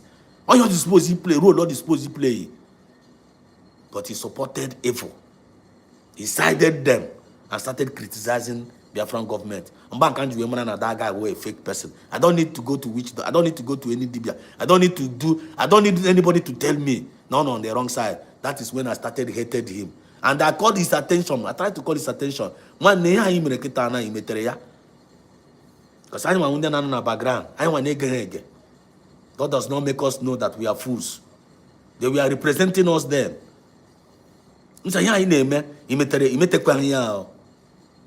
is supposed to make you peace. But he wouldn't listen. Because hopefully that normal carry every other person. Where have that landed him now? Because he's not of a good character. He's not of a good character. Now kita na character is a good nelu. All no jaw. And with good citizens of Biafras, I don't like him making here with indoor jaw. I want the allergic with indoor jaw. Basinan Kalo the allergic with indoor jaw. Samanepa the allergic with indoor jaw. COS the allergic to indoor jaw. That is why we on the general sanction. Abagi boot zubo achuogo chopogo. And in Achushana, they are messing themselves up. And in the Kita now belong to trash and they are mediocres. We don't have anything to do with mediocres. Man, we are the light. We are the salt. Everybody find that darkness in Anyamunyoko there. In our force by all means. Or we people again about you, anyone our force, in our chicken in darkness. Wonyara. Ibiti darkness, never anyone. Who born you? Or you kiss webia. We can't accept that from you. You must be of good character. That is who we are. If you are flash against both character, flash to you. Get now for the character, you not confirm me on one name. Then if we expect you to flash that good character back to us, and if you not flash that bad character, I hope I'm making a point here. All the very, very clear. And then who's my redemption now if I appear here. But sister, thank you so much. You cannot be trusted if you are faceless. You're right. They didn't have to be faceless. We cannot trust them. Yes, life is what destroying. Yes, lies is what is destroying the world today. Thank you, Yes, you are confirming the message. Benchus. Ago Bosim. Yes, brother. You are doing great. Benchus, you are welcome to the program. Yotago. Blessing Chuku, Biafran Unite is faceless coward. Ezibote coward. That guy, I've been very, very disappointed about that guy, Very, very useless human being. Abrebe Kuzira Chata. Mo amere video that time say Biafran Unite. Chata Ibrana be Kuzira now. I want him dispose. I want with the problem. If we here cause the problem. If Ronanda Buego Nkrebu Mo Biafra we ladi without accounting for it. And now be my account here we go mo ladi. Na claim no one with the money. Hapukwa, ya burukwa the money, burukwa the thing. Now I bribe men on the ground for them not to continue doing the good job. He hapucha arwal in down maro. Ye be na be agona chata. You say, come on, get away from here. You waste both. You say you're going to fail and you're not going to rise again if you don't repent now. Kita is up till now. Offer chakwana the truth. Up till now, the man makes the truth. Instead of him to come back and to make sure that now, open to where, ya never, na chosi ko na go mo Biafra. Na Dotongo Zara base with the army. Now na fight with Biafra Liberation Army. And the person is using Biafra in his profile. Tikwe Unite na ya. Tikwe Biafra Unite. Do you see how fake these ass niggas are? We could have go how fake these ass niggas are there. They're exposing themselves. We're not going to find ourselves in that state because we are different and we are unique. If you don't want to, if you're Biafran now today, you don't know who you are, and you are not of good character, and you are not speaking truth at all time, and you are not the voice of the voiceless, and you are not fearless. One, you were a chaff. You are a chaff. Stop deceiving yourself. Make sure you face the reality and be the reality that you are, or you get out of the way. All these charlatans say about, all these mosquitoes must be kicked out, both spiritually and physically, so that people will force. And there is a process happening now. Process agawa go already. All this they are being filtered out of the way, but don't be among them. Don't be among the chaff. Make sure that now in a check your conscience always. You can the rifle stand at any given time. You are doing so. I see you, Mazi Humble Lion TV. You're welcome to the program, and I salute you. Keeping on your good job. He said, thanks for joining in. That guy is evil. I don't like talking to the faceless idiot. It's both there. And we also to by Runu now. Emana, Anya, Chomegawa, and I'm Unanugu Yemen in a court case, Mazan Kalo today. We have analyzed it a little bit. I can go too much details. Unafugo with witness every idea. I gotta cover her face. I got disgrace going today in a court because every day they appear in that court, they will end up disgracing themselves, and the whole world is watching. And thank God for the life of our leader, Mazi Supreme Land, Mazi Kalo. I was somebody with resilience. I was somebody with endurance. I was somebody that is never giving up in what he believes in, and we are representing him. And I also let us to understand that now I don't believe in the Nigerian court system. That not only we Biafran, he can hope that Nigeria can Mazina Kalo justice. Please remove your hope from there. You're going to get yourself disappointed. I only hope that not Chineke na Gabop try Mazina Kalo through us, we the Biafrans, when we keep doing the good thing, when we keep representing well, the more I represent well as a good citizens of Biafra, by the help of Chukwu Kabiama, I am Gabop try Mazina Kalo. But for you to hope on Nigerian government to bring Mazina Kalo, please remove that your hope from there. Let us all put our hope in Chukwu Kabiama and keep on doing the needful at any given time. That is what I said about that. That is our first update. Before I babatazie, now these 4 cardinal points, characteristics of a good citizens of Biafra, which we have established here, right here, live and direct. As we are moving, we are progressing. And the question I'm asking now, are you, many people know here confirm go the message. Are you okay with the message? Are you okay? Are we cleared in this thing that we have established tonight? If you are cleared, let me know in the comment section. And I know that you are already clear. So I'm just asking for asking purposes in assurance. Then number 3 now. You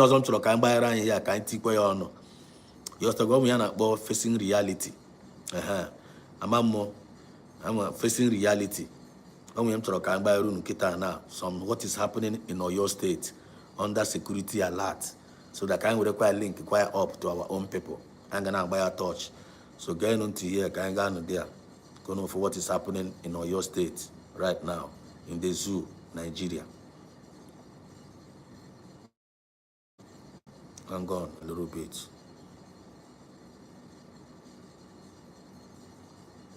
Oyo State.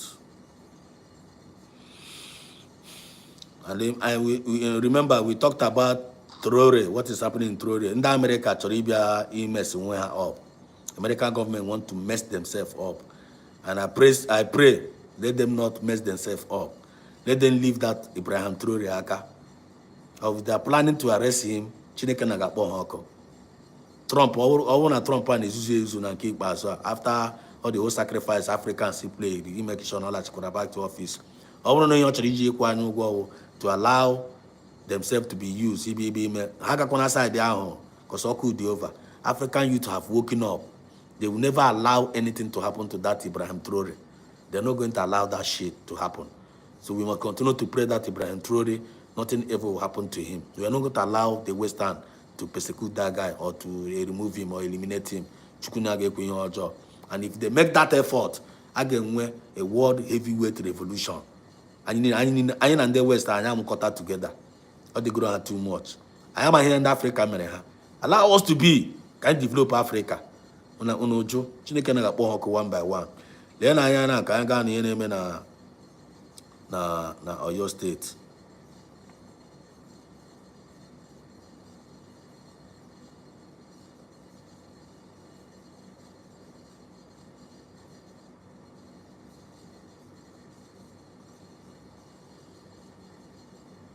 I must make a video on myself. Guess what Burkina Faso? Let's make a video. Please, we know hang on. Me and the very, very important.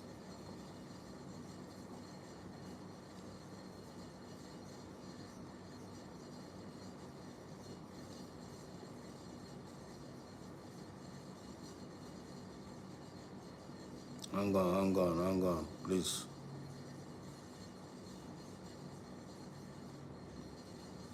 When in the Fulani Batana or your state, I don't know. Please, I must show this video tonight. It is very, very important. It is very, very important. Please, hang on. It is very, very important. Don't know. Cameraman car. Congratulations. No, maybe this one. No, this one. Okay, it's this one. I think so.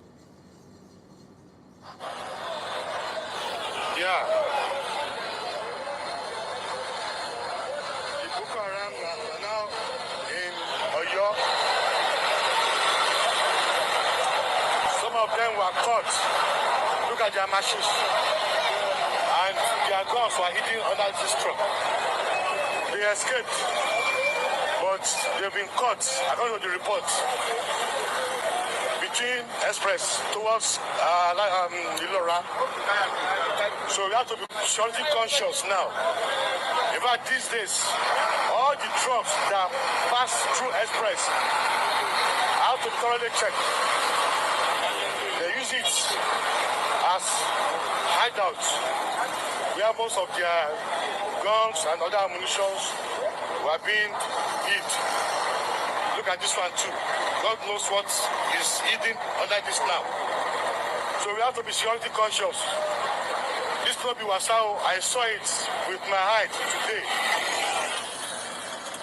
The main cocoa now, watch out the statement that guy dropped there. Also now, we have to be security conscious. Yeah, this is happening in Oyo. Upon the mark, putting down your brand every day. Fulani is entering the land. Fulani is entering the land. Ndugu Hausa na nebe. Yotago. Ndugu Hausa na nebe. Aerofy na netiti mkpukita na. When you could yesterday or something happen here, aerofy na why not draw serious. Whether more serious or draw serious. Yana gunu na Fulani na batanoka na batanobe 247. And they watch a revelation I make yesterday night. The Fulani has not na one whether you like it or not. Now Nigeria, their country. They are coming over to take over Nigeria. And then here their dream. Here their like kind of their agenda. And we na kohana no. And the only way solution to these people are fire for fire. Fire for fire. Obubu to obubu. Otefo under discover handa na. Omecha video about how to for mecha video. Ukora to for discover ha. Ma that lorry ahụ ma ha niile anọ n'ime that lorry ahụ ma bicycle ha ma egbe ha. That's when some of them may escape. Now some of them escaped. Ma ndị ha mudere amude onwenye nke ha mudere. Ma moto ha ma gịnị amụọ ihe niile ọkụ. Echerekwa ndị ọzọkwa Everybody must be security conscious. Na melody na kita nas isi nas gene. Any gongboro oblefo na batano dia. Mana ni heno na di gongboro. Mana ni heno na di gongboro. Mana ni heno na di gongboro. Oro hala so heno na gongboro awuru yunu me respect. More the gongboro oko. Mukata everything oko. More mande fulani.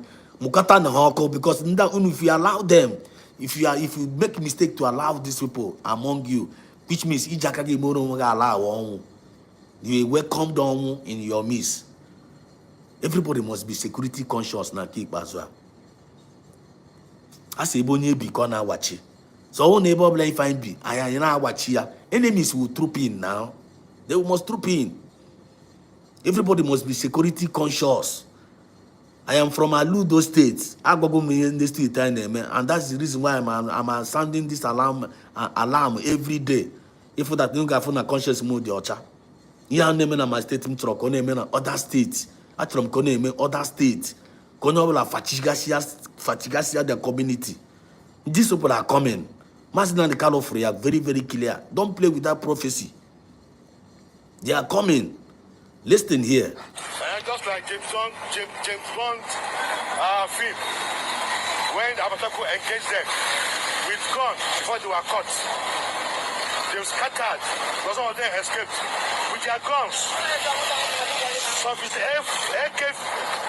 AK-7, what's his name? So please, we should be security of ourselves. All these people that push Bola have to be cautioned, have to be challenged.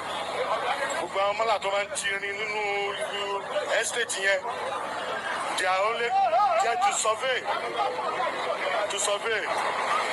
This expressway between Olaroya and Mopi Express in Oyo. Yes. Before they were caught, look at their machine. They left with the cow.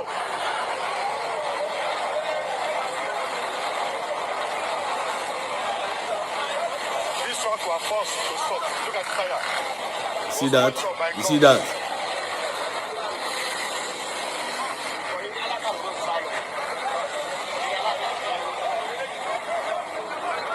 No,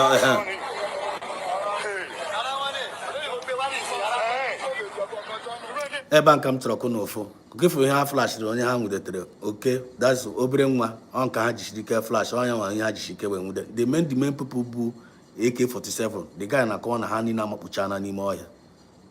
Only come with the is now Obrenwa. And this is happening live and direct in Oyo State. You got to go. So I need the opportunity to get now. Name a address our people. On your black Fashigashi, their community. All the very, very important. This is an agenda of the invaders. They are coming over to take over your land. They are coming over to take over your life. They are coming to take over our life. They are coming over to take over our resources. And the Arabia, our women now, after which are our young men, our young youth, are taking over the land. The next thing now, how turn is our women into slave. Onyekukwana kaya men in our community. Don't allow it. We must team up together and keep Bazwa. The same way in the Fulani say team up together. We need troop in the people's community to conquer them, to take over the land.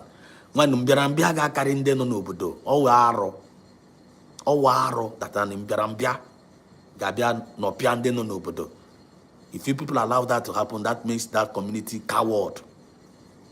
Coward. Don't allow it to happen. Call your communities every day. If you know that, and if you are not calling, please try do. Oh, I'm on conscience. Say if I need work here.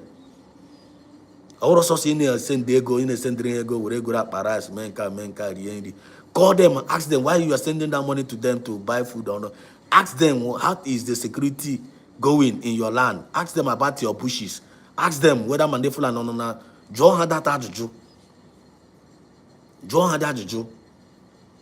You must hear from them. How when you get the update? Then give them solution. If you don't have the money to sponsor them, give them idea. By doing so, you are becoming the voice of the voiceless. By doing so, you are being of a good character. so that God may love you as a good citizen of Biafra. Don't be shellfish don't be stingy with information. Don't be stingy with your good information. Don't be stingy in being the voice of the voiceless. Be voice of the voice by calling them, telling them this awareness. But for the quite last time I that my girl seem like amen you no is no but we can have them at home. Or saying but now most of the information now is helping them. It's been helping them. I am from Aludo State. Actually, our governor watch out the sound of his voice. He got from the spirit of mass and in him. Or send the message. Listen to our commander. Also, the one times the handle the Fulani. Go put your life and direct. Mechasi ndozo bia nka akuzere unu anya na atụ ụjọ anya na atụ these enemies ụjọ kama ya nwa na anyị na ha bụ anya amụkọta together kama ha ga anyị decide anyị na ha bụ amụkọta together ka ya na atụ dịrị Joseph anya amụkọta together. Everybody must be security conscious. All that statement and that can appear there yem tro ka extradite then we gbaziri unu di onyonyo kono na for what is happening. They are coming and I be every day and the troop in every day from Sahel can support her and they're on the western and out the western if I na sponsor her and they use our resources. Imakwanide Fulani when have resources and when you also have resources number one, they use our own resources to Ibu and they use it to kill us and they use it to even to kill us. Oh no, all these things must stop. All these things must stop. So get it at the back of your knowledge now. Be security conscious. Call your community. Make sure that had the well safe guy. Let's finish it up.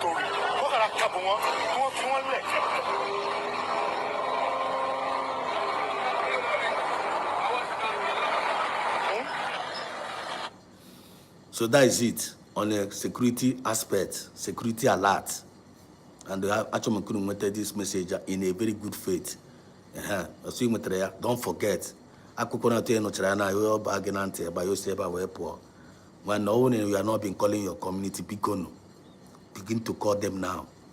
While you are sending them money from overseas to buy food, to take care of them, make sure you ask them about security.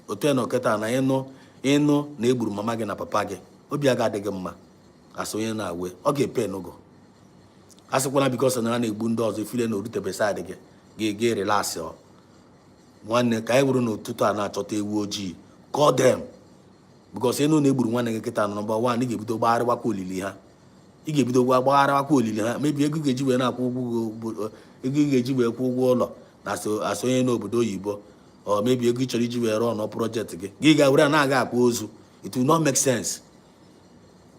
So we must try to save the time now. Make sure that now security alert are very, very important. Onye dendo na eri nri, onye dendo na arụ ụlọ, onye dendo na alụ nwanyị, onye dendo na eme invest. Akwado onye dendo na achọ freedom. So all the very, very important. Now take it very, very serious. Don't allow all these distractors oge mgbere ha na ndị otu ha ma nwaanyị onye isi ọcha ahụ ma Sonia akparawa ma vam ha. Kogide nonsense if I na-akọ gị chefuo ihe na-eme in our land biko atọ if I na-apịasukwa all these fallback people are make one sure na anyị na-akpọkwa people na-ajụkwa maka security alert of what is happening. Whereas I were ofu aka na-apịa our enemies totally. I were ofu aka na-agbakwa war. That is what is how it's supposed to be. You go. So tonight now the last one I get man now. Achom kun mana this guy. You go. Nkana ka get around the whole of this program na badia. You go.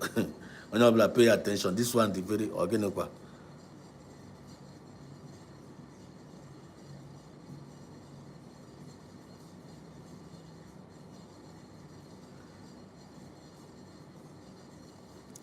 You go. This one now get now Achom couldn't pay attention now this one. You go pay attention. Actually, can analyze this thing, and then I'm gonna talk about a lot of things. What is going on here, and somehow I got the funny. We are going to use it to catch crews.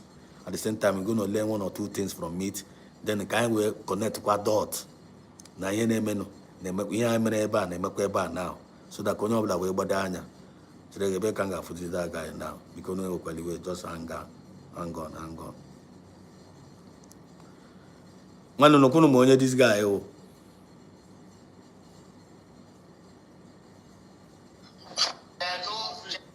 Okunu ma this guy. How come ka mmadụ atọ ga-esere m onye ọbụla ma this guy, please type it on the comment section. Onwe ka anyị were this guy na as a case study. Onwe ya chọrọ ka anyị wepụta dị. Who is this guy? From the comment section. Can you remind me who is this guy? Cameraman when they current on the cameraman who let commerce join it. Where more Something here. I want. Medicare no achabe. Medicare. Yes, map. Okay.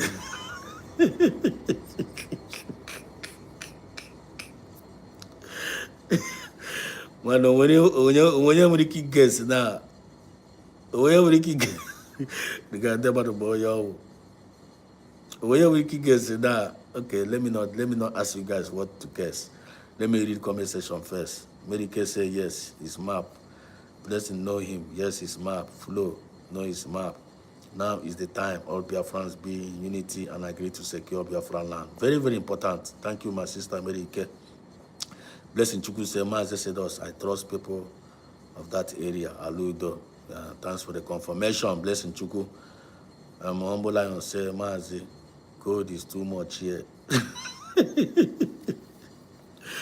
Mazi Humble Lion. Gaga blue blanket. Gaga blue blanket, you know. Blue blanket. I want to work on another. Gaga in your water. There were. I really appreciate you joining in. A draw easy. In Abali, Jishike, my brother. Chineke na buy new mail. Oga bakona new mail. At least thanks for joining in tonight. And yan emeba wena in abo one new mail. Then one instruction. Now man kwana ban on eba na aga. Okay, Zike said, Olu State, we are wiser now. We must do everything possible to restore our people and our freedom. You're right, okay, Zike. Blessing Chukwu, I know. Chere Mazi map, we are coming to you. Abakona speed. Zike said, Olu State, we are wiser now. We must do everything possible to restore our people and our freedom. You're right. Blessing Chukwu said, I know they are going to hand them over to now. And let them hand them over to police. Kachineke na hako. That's why prayer day, and that's why my prayer day and night, because I'm tired of staying in another man's land. Okay, Zike. Okay, we are stronger than ever. Okay, which other comment? Let's focus on Biafra and about other African community first. Then we get what we want. We are now thinking of other African. I am not thinking about us, please, brother. Let's focus on Biafra, about other African country. Brother, we are focusing on Biafra. We are what's it called? Claria. Is it Claria? Kamej, Claria. We are focusing on Biafra now. Biafra first. But we are making references. What we do here is references. Our focus is Biafra first, my brother or sister. You say People, Humble Lion say, people here, people have evil hearts for their own human being. I see that person cover his face, I cry. Just for him, talk for them to jail Mazen. Thunder will fire all of them. They can never jail Mazen and the Carlo. They can't do that. Mazen and Carlo know their end. Mazen and Carlo, do you know one thing about Mazen and Carlo? Mazen and Carlo have already seen how everything is going to end. Mazen is a visionary. Of go everywhere, everything again end. I am Obiana Mapia now. Obiana Mapia. Okay, let's go to Mazda Chabepo. Okay, well, how am I going to start this now? for is the person is one member of IPOB. All of us are members of IPOB, Indigenous People of Biafra. Indigenous People of Biafra. All of us are Indigenous People of Biafra. It's one of us. During the time of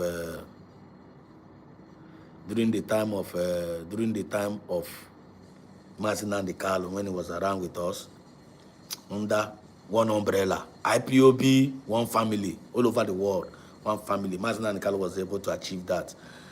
And this guy is one of the one that is a hardcore Biafran. Onye ezioku. Mazi AP. This guy, we all say that now. I am MAP. Onye ezioku one of Biafra land. Onye ezioku one of Biafra land. I am going to table here and you know go. The guy they try. So I be kidnap Mazin and Nikalo. When Mazin and Nikalo was kidnapped, the guy will keep speaking the truth. The guy before, the guy was one of those people make observe. You make observe that time. Now these people they were working against PM Samanepa. They want to bring PM Samanepa down. As Yama has been one of the member of IPOB, he was not happy the injustice meted about Samanepa. So he was like kind of DOS. Yeah, I don't know this guy drama. He was kind of DOS. Yeah, I don't know Samanepa drama. They refused to listen to him. So yeah, was he where got joined his autopilot yeah, we have DOS. He joined autopilot. I see you HB Soro blog. I'm from India. Okay, I see you. Flo saying Goza Rabeza is highly educated and they claim but they can't secure their front land. Strange. Yeah. You're right. So Mazi Achabe Paul, I hope you guys are paying attention. So Mazi Achabe Paul was not happy the way they were handling the matter of Samanepa and that injustice is being meted against the young man. So he was not pleased because we all can testify at that time. Mazi MAP was a truthful man. Or he was feeling irritated. Then he went away because of Undas when I joined on the autopilot because I met was on autopilot. He joined us. He started supporting Samanepa earlier, even though he didn't support him too long. So because of the emergence of Nelly Ofuebu, when we started talking about it, do as well. Yeah, was support Samanepa. Even the US in Ezuzu. Nanya Papa, Neclem Kwana and Oko Samanepa. Nick was we do.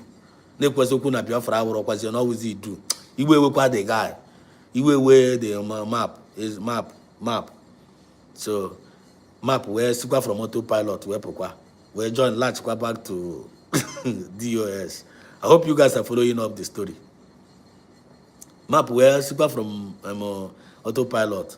We join DOS. Then I'm umife na autopilot because Samanepa kind of lanya. I am my Dr. Nelly na that time. Also, my plan Kanya no neighbor Samanepa no. Every other thing I have time bound. No way distraction. So when Dr. Nelly started messing up, and we're couple Dr. Nelly focus qua neighbor Samanepa no because Samanepa was not against Biafra. Samanepa was one yawa na kaku do no Biafra koma. I said okay, I have Papa Nelly. So we Samanepa. Then Achabe Paul left autopilot and went back to DOS. And remember, when he was with autopilot, he was bashing on DOS. The same mistake here, when you short chairman now, what the same mistake here, Achabe Paul Mepara. Not being constant with the truth. As a neighbor, speak truth at all time. You must speak truth at all time. If I'm into about this guy, can I make extract something from the lifestyle of this guy and the role of play and the role of play in Ben and the role on the play now. You have to go because this video if now this latest video one of his latest video. Not somebody sent them here. Because I know my watch is here. I know my watch is here. Unless my mother will catch my attention to them. I watch. I told a lot of information. But the couple of my spirit team lead remote to watch. Watch watch for something the vital in this way you men educate na program. I will now bring it on.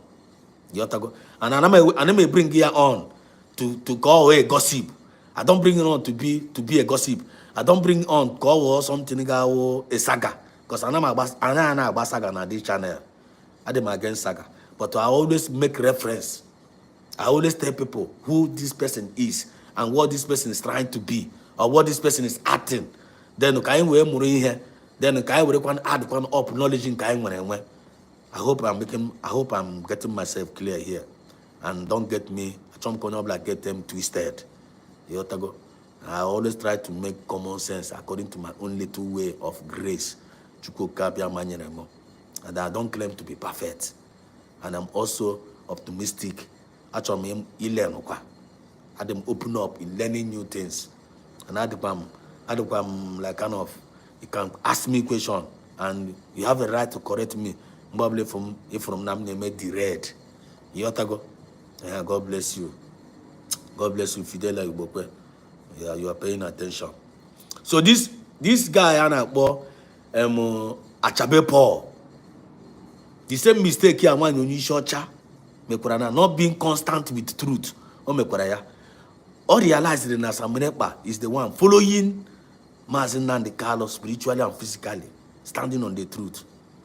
He left DOS because someone at DOS said deviate to go. And Ojiponia, we bound Biafra now when the DOS are Wundara, Mechike Dozemu Wundara, no mess up. Why Ojiganaga and Akuya Salare?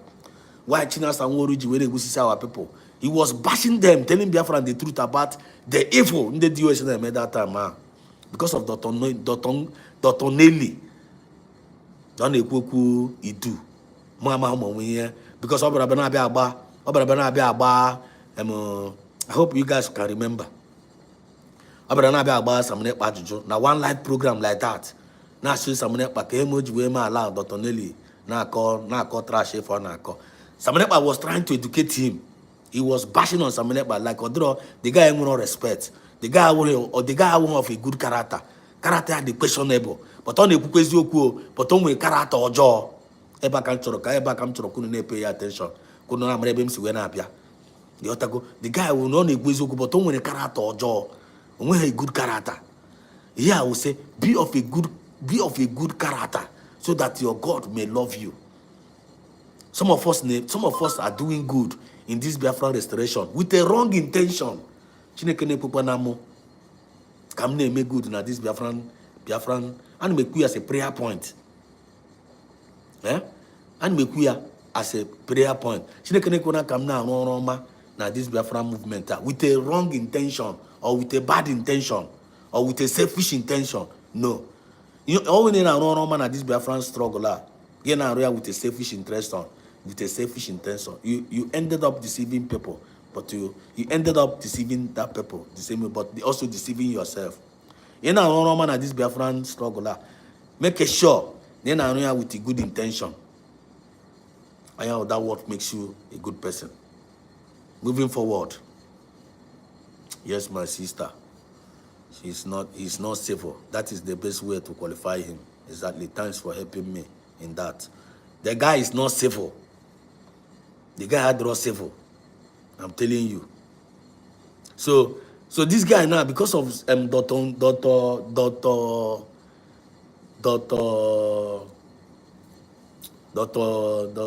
Nelly, because of her stupid character, questionable character, the guy we were poor. Because he was trying to educate, Samunepa was trying to educate him. So because of Dr.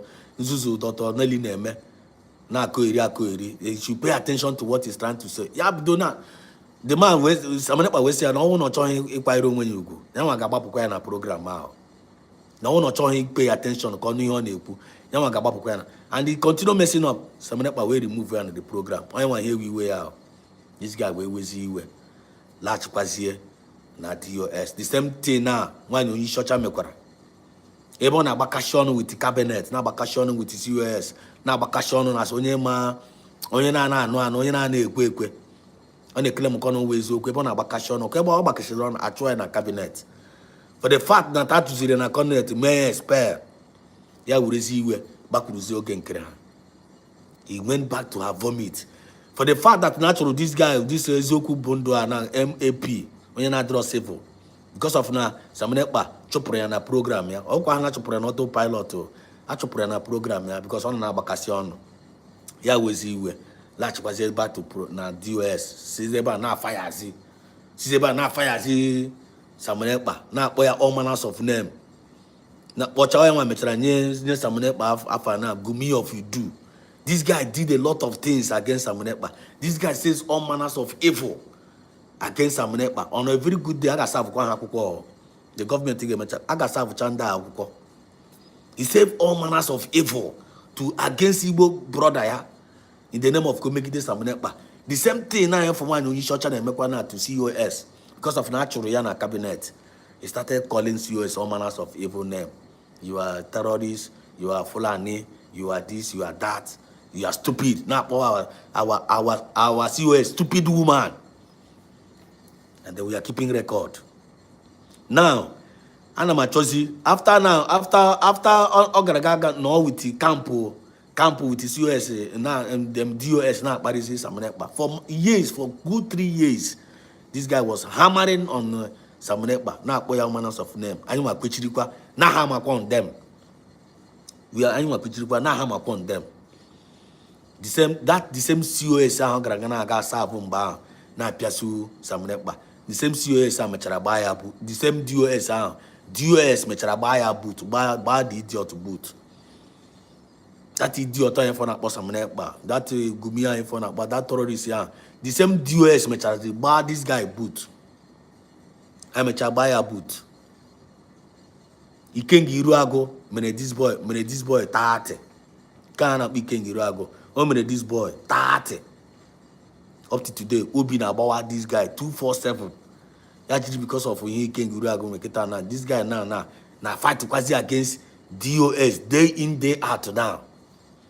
Then on the IPOB now koyo no now why are you still in DOS? Why can't you get out from IPOB? Go and join autopilot.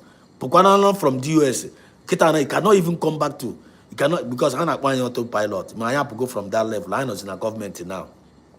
Now, Pukwazie from that IPOB group, but maybe I find Pukwazie when we are back way to Biafran government. All this is very, very hard because he have said all manners of evil against. He have said all manners of evil from his mouth against PM Samunekpa and against us, we the people. It has now. The guy now was also.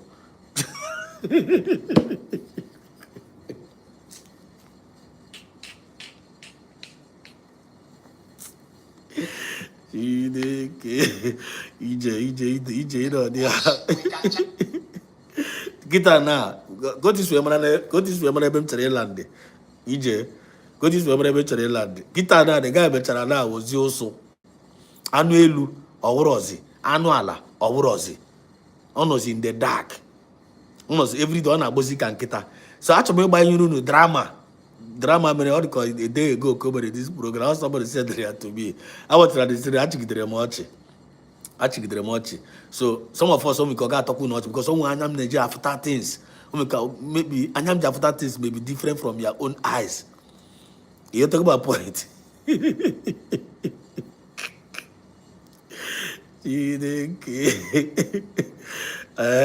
Blessing Chuku. Very good question.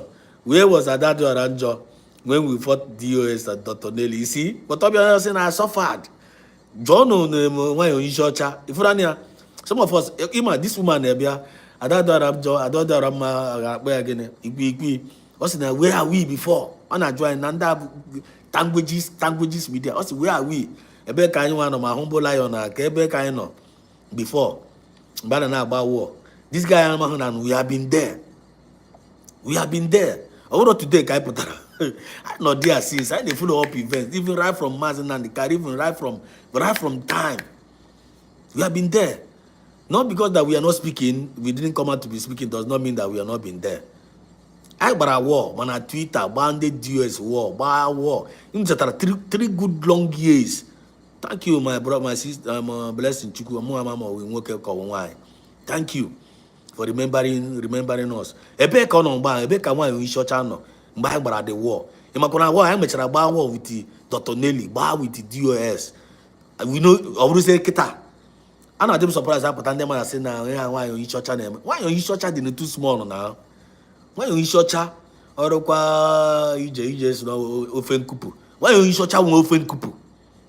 Everybody surprised I say na the woman na why she and why she why you short why she carry and the DOS in Yamre almighty DOS and autopilot abawo bapo ha nye hoche up to today DOS enwetebe nwe ha ka wo Dr. Nelly why you short ga me Dr. Nelly mere nke Dr. Nelly self agbara agba ya boot self ya nye ya oche name them. He said this guy was the hitman. This guy the guy can talk. The guy with a poison on here. The guy with Johnny Abu like a one in Ishocha na France. The same talent. Only in the line here. This guy This guy no degree for anybody. This guy may join on the US na akwaka. The US used this guy. They used him in many ways to bring down Samunepa, but they didn't succeed. They used the Kengi Iruaku in many ways to bring down Samunepa, they didn't succeed. You always one in Chocha, and I'm actually watching now. So now, actually by drama. This guy now he have now left Samunepa was the problem here now. And my book no somewhere very soon. If now in Chocha. Okay, mechakwa na turn kwa fight wa ko gen crea. Ogen crea for gara kwa biko. You will start fighting them.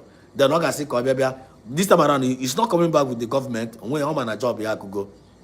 Job ya corner forever. He's not coming back. When you should check a mecha noise in the dark now. Oga na fight kwazi ogen crea now. Oga na but oga push anything bad against our government anymore. Go and make it somewhere. Very soon. Oga fight wa ogen crea. Fight wa kwa ma don't know. Film can be there, but I know ma. Umife, I know ma. Eba I know wo chabe. Eba I know wo chabe. Umife, I know. We are standing on the solid rock. Neko yo. We are unshakable. We are unmovable. We are unbribable, and we are unstoppable. That is who we are. Do you have a witness in the building? Do I have a witness in the building? You have to go. That is who we are. On the name of joy. Without wasting time, let us go and watch this movie. Can I watch this movie together? This guy now watch in the Igafo. The about us just program now facing the reality. Program now was now facing the reality. On the face is reality now. One if Ezoku ana ya draw. Ya draw. If Nandini na say akufecha yo darawo. Agbarucha mmiri ngere ekurukwa ya we nwo. That is who we are. We are seed. Nobody can remove us. So because oyeme ihoma mere ga na iru. Don't regret ihoma in a man at this Biafran struggle. You have to go. Don't regret. Don't ever you regret ihoma in a game man na one. You don't even know actually you might be before. No, don't even try it. Don't even try it. If you regret your money, one automatically, technically, you are turning yourself to a pillar of salt, and may it never be your portion. You say. So now let's go. Channel our issues, right? Yes. Now, which channel do you want me to channel my issue that I did not channel? Kita now on a messy argument now with his fellow IPOB member, a group. For how many years he kidnapped Romasin Nandekal, Ndaka group? They have never added any inch of growth in the movement. They have never added any inch, like inch. They have never added any inch. The same this idiot Achabe now is now 360 degree. How much suspension? May expel from IPOB. President on IPOB or Chahepo. every day na agbasa ha war. And ndị ka nọ na ndị ka bụ active member na agbabe ha na agbasazi ya war si na nwanne ka ihe ọjọọ anyị mere gị. Why are you fighting the leadership? Why are you fighting Chinasa Nworu? Why are you fighting Chike Dozie? Why are you fighting? Every day ha na-emezi argument. Ihe ha na-emezi with debate.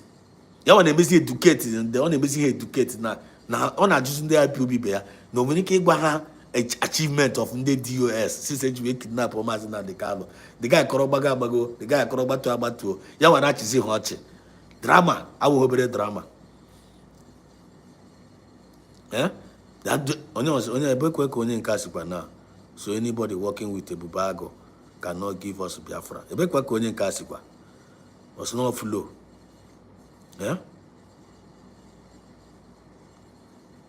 What do you mean by flow? Flow, he said, I am not donating shishi again because of this nonsense. I stand with DPM for declaring Biafra, but last time she fall my hand. Man, Flow, listen. Thank you for joining in for the program in anywhere. Because, please, don't come here and be a distraction. Don't come here and be a distraction to what we are doing here or what we are preaching here. And it's not by force that you must take everything we are saying. You have a freedom of choice to make decision to who you watch and who not to watch. But don't try to be a discouragement to your fellow Biafrans because you are an agent. You are an agent. This statement you just dropped now makes you an agent of darkness. See, can you see your mouth? Can you see your mouth now? Now from now. Just check what comes out from your mouth now. Let me just pause this thing. Let me address you first. It's not forgive flow. Number one, your first statement here, you say, I'm okay, Zike. I am not talking about Aparawa or Ogenkere. We are simply saying the truth here. Ibubago is an enemy of Biafra. Come rain, come shine. Yes, Ibubago is an enemy of Biafra. So when you say that Ibubago is an enemy of Biafra, and when you hear that Ibubago is an enemy of Biafra, then Benchuk says, yes, so Flo, you also made another statement here. So anybody working with Ibubago cannot give us Biafra. Then, who is working with Ibubago? Who is working with Ibubago? So you are one of those people that are giving accusation to our COS and DPM that is working in Ibubago. You are one of those that are believing that trash, right? You are a fool. Flo, if you are one of those that are believing that our government is working with Ibubago to buy our people, you were a fool. Shame on you for you to believe that kind of nonsense. Shame on you, Flo. Then Nwokezike replied, he said, Flo, and who told you that Totongozo Arabese is working with Ibubago? Are you listening to gossip? Very good question, Nwokezike. Then you, Flo, also replied, he said, I am not donating shishi again because of all this nonsense. I stand with the DPM for declaring Biafra, but last time she fell my hand. How did it fail your hand? How did the COS fail your hand? So you went and believed that COS working with Ibubago, Abi, after declaring Biafra in Finland, and somebody told you that COS is working with Ibubago, whereas you are hearing her saying it every now and then in the fundraising, that is not working with any terrorists. You hear her telling the world how wicked Nigerian terrorists are and how they are integrating all the terrorists among us, doing all the evil. Now you are still believing. You are believing with what Ogenkere is telling you. You are believing what Wanyuyi Shocha in France telling you. The same Wanyuyi Shocha also tell you people that Sonia Akparawa and Ogenkere, they are working with Ebubago. They will shisha our people. The same woman also came back now and telling you that the Tongozo Arabese is working with Ebubago, killing it, and you are believing that trash. And you call yourself Flo. Shame on you. Onokweba now says truth must be told. Get truth to all one. Where is the truth? Your name is Flo. Can you tell us where is the truth? Look at as matured as you are, gushing out nonsense from your mouth, writing it on the comment section, and you expect us to believe you. And who is forcing you to donate money? When you say donate ego. And when you're saying that you must donate, it's not voluntary donation. It's not a willing donation that everybody's making. So are you coming here to come and bring distraction? Are you coming here to come and discourage those that are donating? I want you to achieve. Then you are claiming that you are Biafran. You are an enemy of this movement, and God will punish you. God will punish you for writing this nonsense now in this midst of our conversation. God will punish you, you flow. Wherever you are coming from, we are sending you back to your abyss. You are a nonsense person. You don't have anything good to offer to us. And God will punish your tongue for you to give that accusation to our CUS that is working with Ebubago. Don't bring curse upon yourself here. We are ready for you people. Kind of people. We are waiting for you. So we don't need your money. Come on, get out of here. And if you type any nonsense here anymore, and any allegation, I'm going to time you out. You better be in the background and be listening to the truth we are preaching here. Listening to the message of redemption and liberation we are preaching here. If you want to take it, take it. If you don't want to take it, leave it. Don't be a discouragement to any Biafra. And don't come here and spray any lie. If you try it, your mouth will be condemned. If you don't know.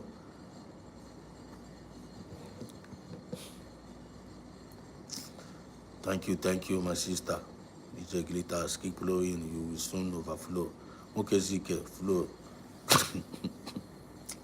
Once you keep flowing, you will soon overflow. Because let's continue our program. One, shut up your mouth, flow. Shut up. Sure, let me just time you out. You are distracting us. Let me time you out. Let me time you out. You are distracting us. Yeah. Please, let's continue. The guy is a distraction. Let's continue in what you are saying. So this guy, I'm on this map, MAP, MAP now is now attacking the DOS back. The same DOS he left autopilot and joined in. He's now attacking the DOS. Now the members of the DOS now attacking him back. You see how they are messing themselves up? Do you see how they're making them? They are now become mediocres, mockery of themselves. But Umife has been moving. So let us now on the program and see the argument between him and his member of his group, IPOB, and now listen to their argument as we proceed. Then all we have get on and yet on now. I know, that's why I'm asking you. When I say the guy said I am an IPOB member. You want to choose Ajuju as an IPOB member. Gesent Ajuju here.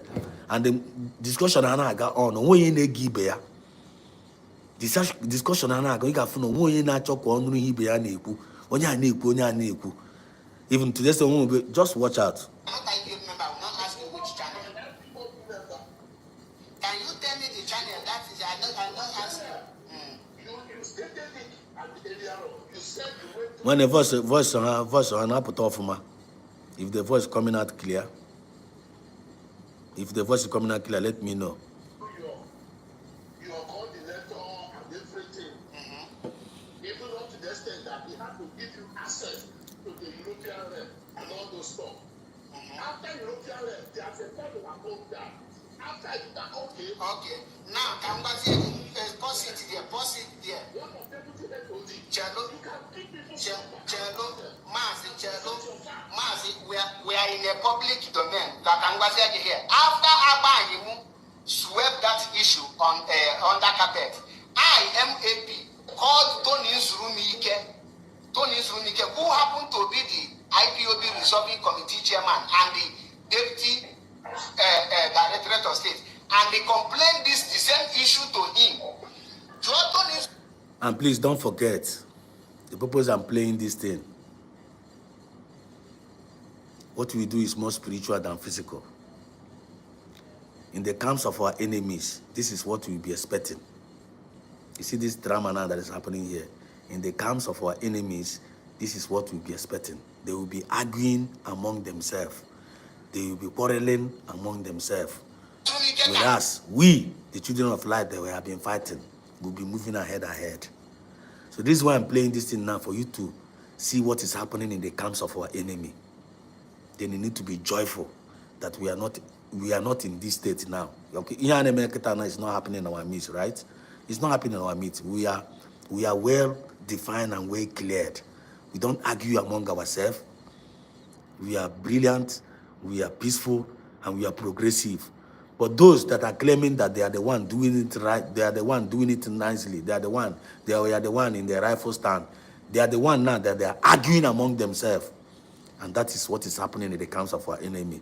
So enjoy the argument happening in the camps of our enemy. Where I will be right back. Or respond to the issue. I called him two times. He never responded. So before I come on social media, I passed through the appropriate channel, which told news Rumike is the last bus stop. And till today, he never addressed it. So when I tell you that they have failed, if you keep fail you again, how do you want to define failure? Okay, before put on social media, not pass the truth channel. Please, the question is, do you know why he has not responded? Have you asked him again? I said I called him 2 times. And he said I will get back to you. Thank you. For how many years? Okay. I know injustice is unfair. I cannot feel the same way you are feeling. Let me express something. Let me express something. I cannot feel the same way you are feeling because you are the one who wears the shoe. You are the one who plaintiff. But for the greater good of what you sincerely is looking for, I am not saying enjoy it or take it. You keep on holding that, and as well you have to look beyond what is happening to you for the greater good of the leadership. Let me ask you one final question. Okay. Do you sincerely think that all the members of DOS are not there because of reality, a bit of reality? Now, there are 2 sets of members of DOS now. There are one who are pretending to be with the DOS, but their loyalty go to Mazen Namdekan. And there are one who are working directly against Mazen Namdekan, which they know themselves. Abba Iwu is one of them. Keke Oda is one of them. So why I mentioned the name is for you. And those that are protecting Ike Guruagu, they all work against Mazen Namdekan. Because here now you say that nobody have given you proof that China Samoru appeared on the Ike Guruagu program. Why China Samoru himself have already proven it that he is not denying it. Now you are the one telling China Samoru no Mahosie Bonje. Because the video clip is there. Listen. You have been peddling this rubbish. You see, because you are no longer part of that mediating. Before China went to that, a text message was sent. I am only police. So every member of the media, let us go and defend ourselves. Why can't you present the program? When China came to kill the whole listen, what was going on there? You people cannot say, oh, you are funny. When I went back and go and listen to what happened to the program. You are really funny. You people are now. You know, he in Assam, the kid, no, the command they defending Nigerian APC. He just now sound the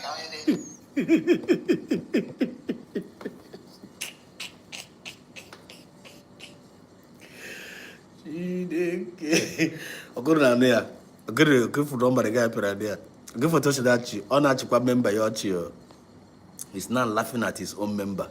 Now the guy in Assam Ziko in defend the APC. Okay, so you can see, look at the people who follow him as not the cardinal. Confusion in their camp. What we are there talking about, or agriculture there, Guardian in the first place. Is that place? Yes. When people like you, when all the weak, so And that's, I'm not going to the place to defend us. When they hit the color, yeah, color na put on a program that hitting about the guy in the Lucia, yeah, the hit no day here.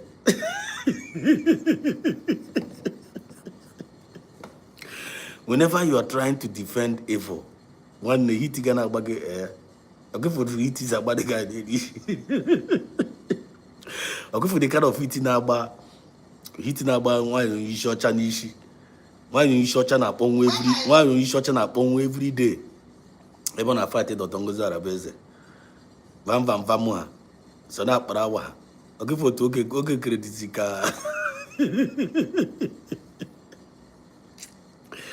This guy found out map and he regret you know have autopilot. Only regret what on Fuzi.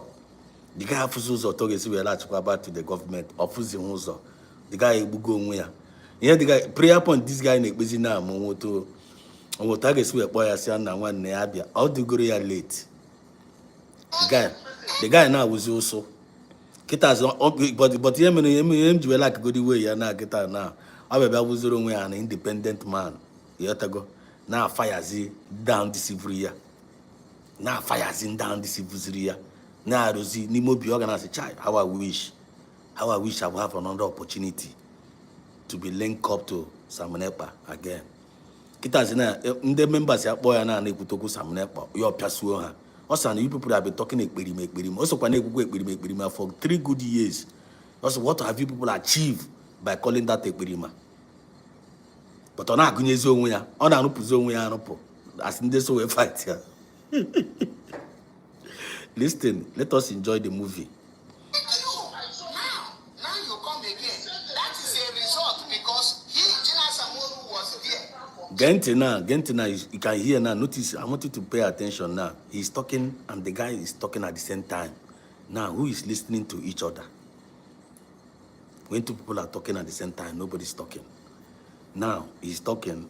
The other guy na call a boy on phone na ipugwa. And when the guy na no yon ebu. Yawana no kwano and the no katambo yon say the guy listen. The guy na ekuru na aga. General Samoru was there when the Gega was destroying the media.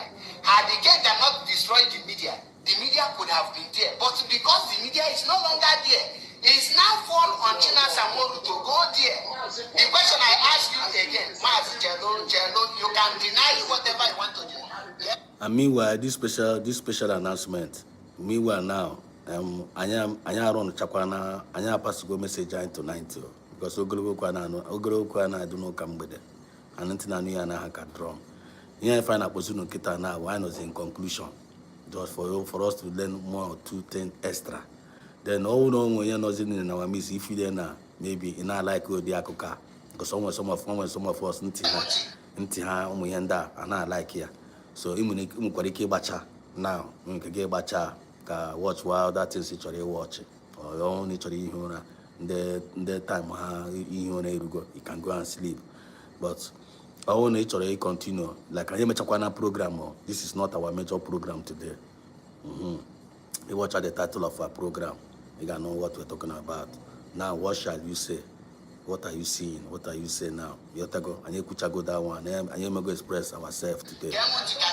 Ghana, if I'm now for us to catch cruise. You know, catching cruise moment. You have to go. So if you want to catch cruise with us with this movie, enjoy, stay with us and catch cruise with it. And then if you feel like we all like here, I'm gonna about type over here, give it the way here now session. You don't want to hear this kind of thing. I need to come with the commenter. The commenter anyway. Man like in the moment explain of more from you have from them. Define lawyer well. So that if you want to key in. If you don't want to key in, then we got another thing and I hope I make myself clear, right? My brother, see you next time. Thanks so much for your good work. Something like this. And now, you see, that's what I'm talking about. Fidelia Ibokwe, thank you so much for joining in, for being part of us in tonight's program. God bless you. Nobody says, as I said, what would Jesus do? He would send to God. Look, okay. Chidebera Lawrence, my brother, Ikeguru, for these people. May God bless you for your good job. Thank you, Chidebera Lawrence. Thank you, Chidebre. Lawrence, if you still want to continue with us in this catching cruise moment, let go.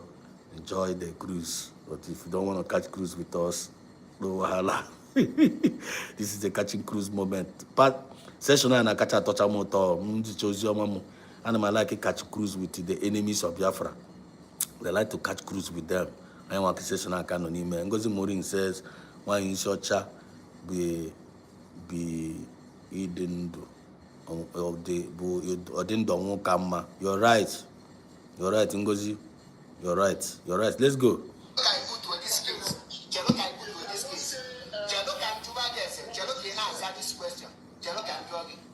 Now, where is Mwade? If you are ya, also have Cheruka Saya this question, Chereka or Joya Jojo. Also now, where is Mwada Ejiro? Yeah, was simple question called Juro. What is the answer? The guy na Guinea now. Actually, couldn't pay attention that this cruiser fight to the catching Abalia. Simple question on Julia. Now, Imananda Kwande IPOB. Nda one IPO. Nda one IPOB Nigeria Sina Hama Henina. No one on the right path. Actually, couldn't studies here the way some of them reason. Compare their reason now. Compare their reason. What is happening in their camp now. Ojuria, simple question. Now, where is Mwada Ejiro? Uncle Kachitara Mwada Ejiro. Mwada Ejiro is one of the old member of IPU autopilot that joined Samunekpa. At the end of the day, I have to pass Samunekpa. Last part to DOS now fight Samunekpa. The same Ejiro now Kita here and the woman useless. IPOB DOS here and the guy useless. The same Mazachabe here and the guy useless. Here and the go and kind of ball. President as they hot here and the one can useless. Renda Metusela na here and the go useless. Achalugo, Kunicheta, they don't render them useless. Their franchise, DOS render gonna useless because they did not follow the path of truth. All of them have been rendered useless because among the time and the season are not here. They were being misled because of an natural Samunepa. Or two Mwada, when Warsaw. Now remember the proverb. That's good. Let's go. My brother, listen, Tony, I want you to speak the truth. Tony, answer my question. Where is Mwade?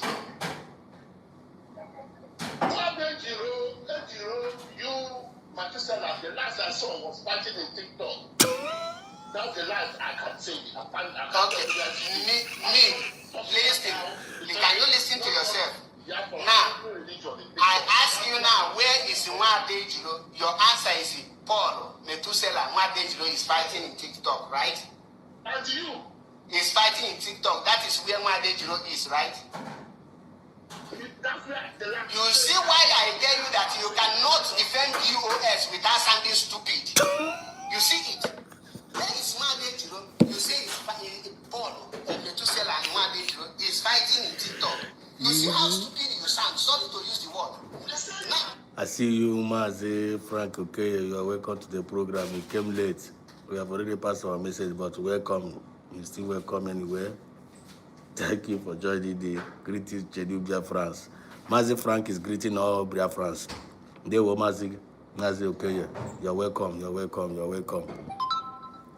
One day, I told me to coach it tonight. I got to go much more already. The guy Joria, map Juru cook whatever for here. Where is Mazi? Where is Mwada Ejiro? Yes, and Mwada Ejiro. Now last time we checked, on a TikTok with Metusela now fighting. They were fighting in TikTok.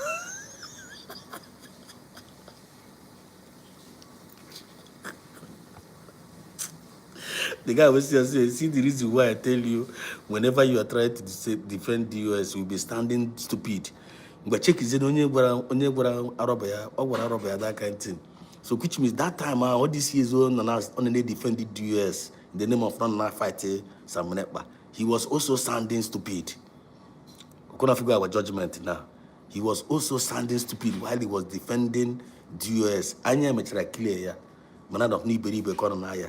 Kita zina ona akpozo onye defend DOS. Na onye understand stupid. Unu ga finye that guy sara ya.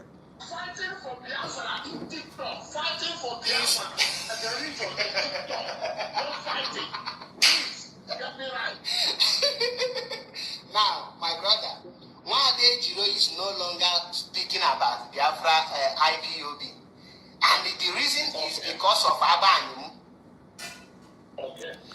Now, Nwade Jiro is no more speaking about IPOB. Do you get that? Nwade Jiro is no more speaking of IPOB because he was being maltreated with one of the leaders of DOS and an defend Bukwa. Do you get that now? So all these who play for no kita na si na haneme they fall back. They fall back. Fighting Dr. Ngozi Orobeze, fighting our new government, USB government. Do you see how stupid they are sounding? Do you see how they are messing themselves up? Because of na Ochun Wakoko, Wada, Wakoko Wenwenwoso. Do you see where these people now, where they have landed themselves? Do you see where MAP have landed himself? Ona de mama di budi also, the bakatanos or gay or the very, very dangerous. Ona de mama di budi also, you make sure neighbor Runishi so that you will receive your reward. We are trying to play this nonsense from Dana to let you know at the end of the day. They have now become mediocres. Kitas in Kitanda, Anuelu, it belong. Anuala, it belong. Group with Kwanane claim IPOB group for Hano. They have never added one single inch of any progress among themselves. Kitas now, now, they are just running around. They are just running around. Just like the children of Israel run around for 40 years. But we are not part of them. One day we are making progress. From autopilot, Abayana Brigi, right? From Brigi, Abayana government now. The join the IPOB, DOS now. Get status Hakita now. Ask them what is their status. They are still answering IPOB group as an organization. Without no progress. Now, they are now arguing among themselves. Now, Brigi, they fall back. What they are doing now, they are now arguing among themselves.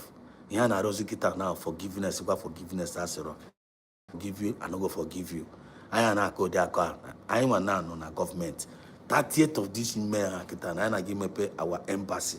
One all progress they are in the heart of America. Progress, and I give me pay our new embassy. Okay, the embassy of the IPOB all over the world, nothing.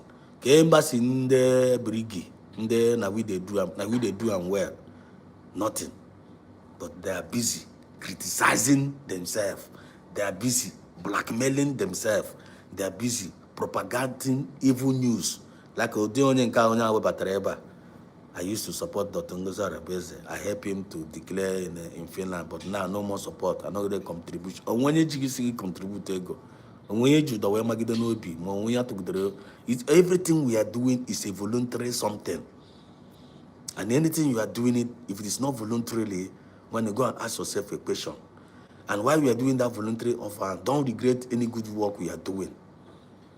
And don't be an discouragement. For example, now, I'm part of this movement. Make the kebum. Quietly. I will quietly bacha. I can't ever discourage when the name. It can never be a discouragement for them that is doing it well. And don't know what yesterday, my program yesterday. Don't you ever fight. After on an advice. Don't you ever fight those that are doing it well in this Biafra movement. Maybe a man look at map. Onyezuku Bondo 1. Les on doing what is wrong now. Yanu Mwezi bida they reconciling together now. Mazi map for in Eliana disposal. All no Kasomas Samuel Barutena. This guy is supposed to be one of the pioneers of this struggle right now. But because of not being civil, because of not being having a good character, look at those who end this day up. With easy bidder, just like wine in shorter. Or not Pakoromoyono, or supposed to be one of the governing council of USB government, even though no one illiterate. Or uno Rosibota Paramagua. On Yagaradrea today, respect Yagaradrea today, or supposed to be one of the decision makers.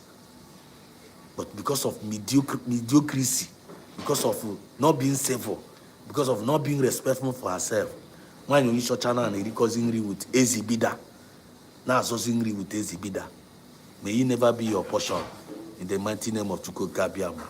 He said, let's go. Mwade Jiro was accused that she slept with the national coordinator. I know about that. Now, you know about that. When I told you that this Abba is a criminal and a corrupt, you say I should not be using it. I want to be measuring things for you so that water. Now, that issue was brought to Abba Animu. Abba Animu swept it under carpet, and they supported the person that called her that thing. And the lady, being a married woman, she cannot be coming and be doing all those things. Another idiot, Potako again, but we are the same thing. The same lady I got back to Abba because she is under the European rep, is on France. Then Abba swept the issue again under carpet. Now, this lady was accused for all manner of things, and none of the leadership did it right to hear from her or to even resolve to step in for the issue. All of them.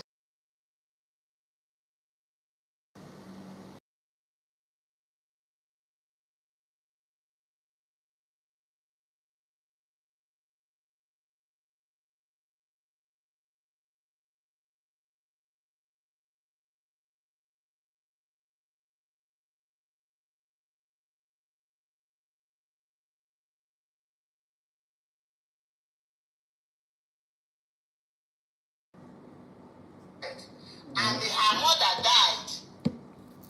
She also announced it. Nobody sees any right to even send a condolence message to her. See? And this is somebody that is paying her monthly dues. These are the people that team up together under the leadership of their stupid DOS, and they were fighting Samonepa for good 3 years, more than good 3 years. These people team up together, just like these people now, they are teaming up together under the canopy of Ogenkere, Brigi, fallback group, fighting against the Tongoza rebels now. And I go and say, Bikono, weapon I come with no fair before now, or I come mad and a fishy baka, right? When I'm not rebel in Ghana. We are catching cruise now. We are just catching cruise now with this people. The same thing now for sorry, this guy changed go now. He's now reminding a member of his IPOB member. Now here for na ako. Now go yaga fechago stage now effort ni no put to na that IPOB group call for that netipera otipera samudepa. It didn't work. You know work. Now the thing is now backfiring. Wade Jiro, you remember Wade Jiro? Remember Wade Jiro with somebody, Jiro with somebody. Mazi Samunepa law for as a daughter. Mazi Samunepa even went to her program. Mazi Samunepa humbled himself, and went to the program of Wade Jiro. Gogatirion, Waje Rudo, turn against Samunepa. Bawa Jojo. Why would you hear Dr. Nelly? What Dr. Nelly asked? Why would you say that Biafra is dead? But Samunepa didn't say so. Yeah, brother, copy record on that side down. Go away, please, and they US as Oyena Bambo. Because of all of them, they were seeking for irrelevant position name when she not. Position seekers. Position seekers in this Biafra movement. Another dangerous thing among us. One here believe in a man at this Biafra movement. We will begin a position. We will begin. But you make it, if they call you out, if they call you up, if the government call you up for a position, one they give you a form check you form calling you up for position now. You make sure you merit it. Not only you merit it, see yourself as a servant. Even when you accept the offer, even when you accept the offer, see yourself as a servant. But if you are not seeing, if already begin on a position. Some of us joining on this Biafra movement now. The reason why they are doing what they are doing because they are looking for position. And I fight in a pianku. One only member of this Biafra movement, you only in a because of position. One you are making a mistake. You are making a mistake. Disease from it. Nda uchande position seekers. Ndini na bambo kaworu na DOS we for her. Ke one post or the other. At the end of the day, where are they today now? Position and the MHN with there. One day zero. Okay, every day, somebody about that, somebody about this, somebody about that. It good to me. Kita now, where is one day zero? And what you call now we draw the adjo. Odro onye member ya. Where is one day zero? When I was here the last time he check, that one day Rijo was fighting with Methuselah in TikTok. Kita say na Jesus na TikTok. Na koiri. No focus, no dream, no vision. Because of Guinea, Hana actually Samanepa. Actually, there's some for good 3 years. Their brain have block, and actually they call. Come on, stay one place first now. This phone now self, we don't want to speed there. Yeah? Actually, there's some for good more than 3 years. Brain have block, or they cannot think any other thing else.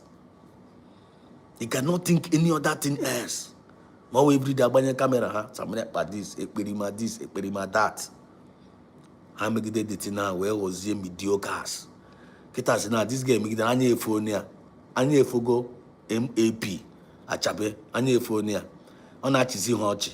Kita now only anya defend the US. No na where na one. You can never. You see, whenever you're trying to defend DOS, you always sound stupid. Then you know what the guy never ever na gana ema gacha goes down there. So you want na bakwambo na gakwanke na one. Na one no iberibe ka na aya but onwe ha idea onye nka na ebe a na-agbakwa egbe ọnụ in the name of ka ọ na-ekwu ka so that ka ndị DS fukwa na ọ na challenge this guy and ebekwa ka onye a na drag into mediocracy. Get on to for the argument here.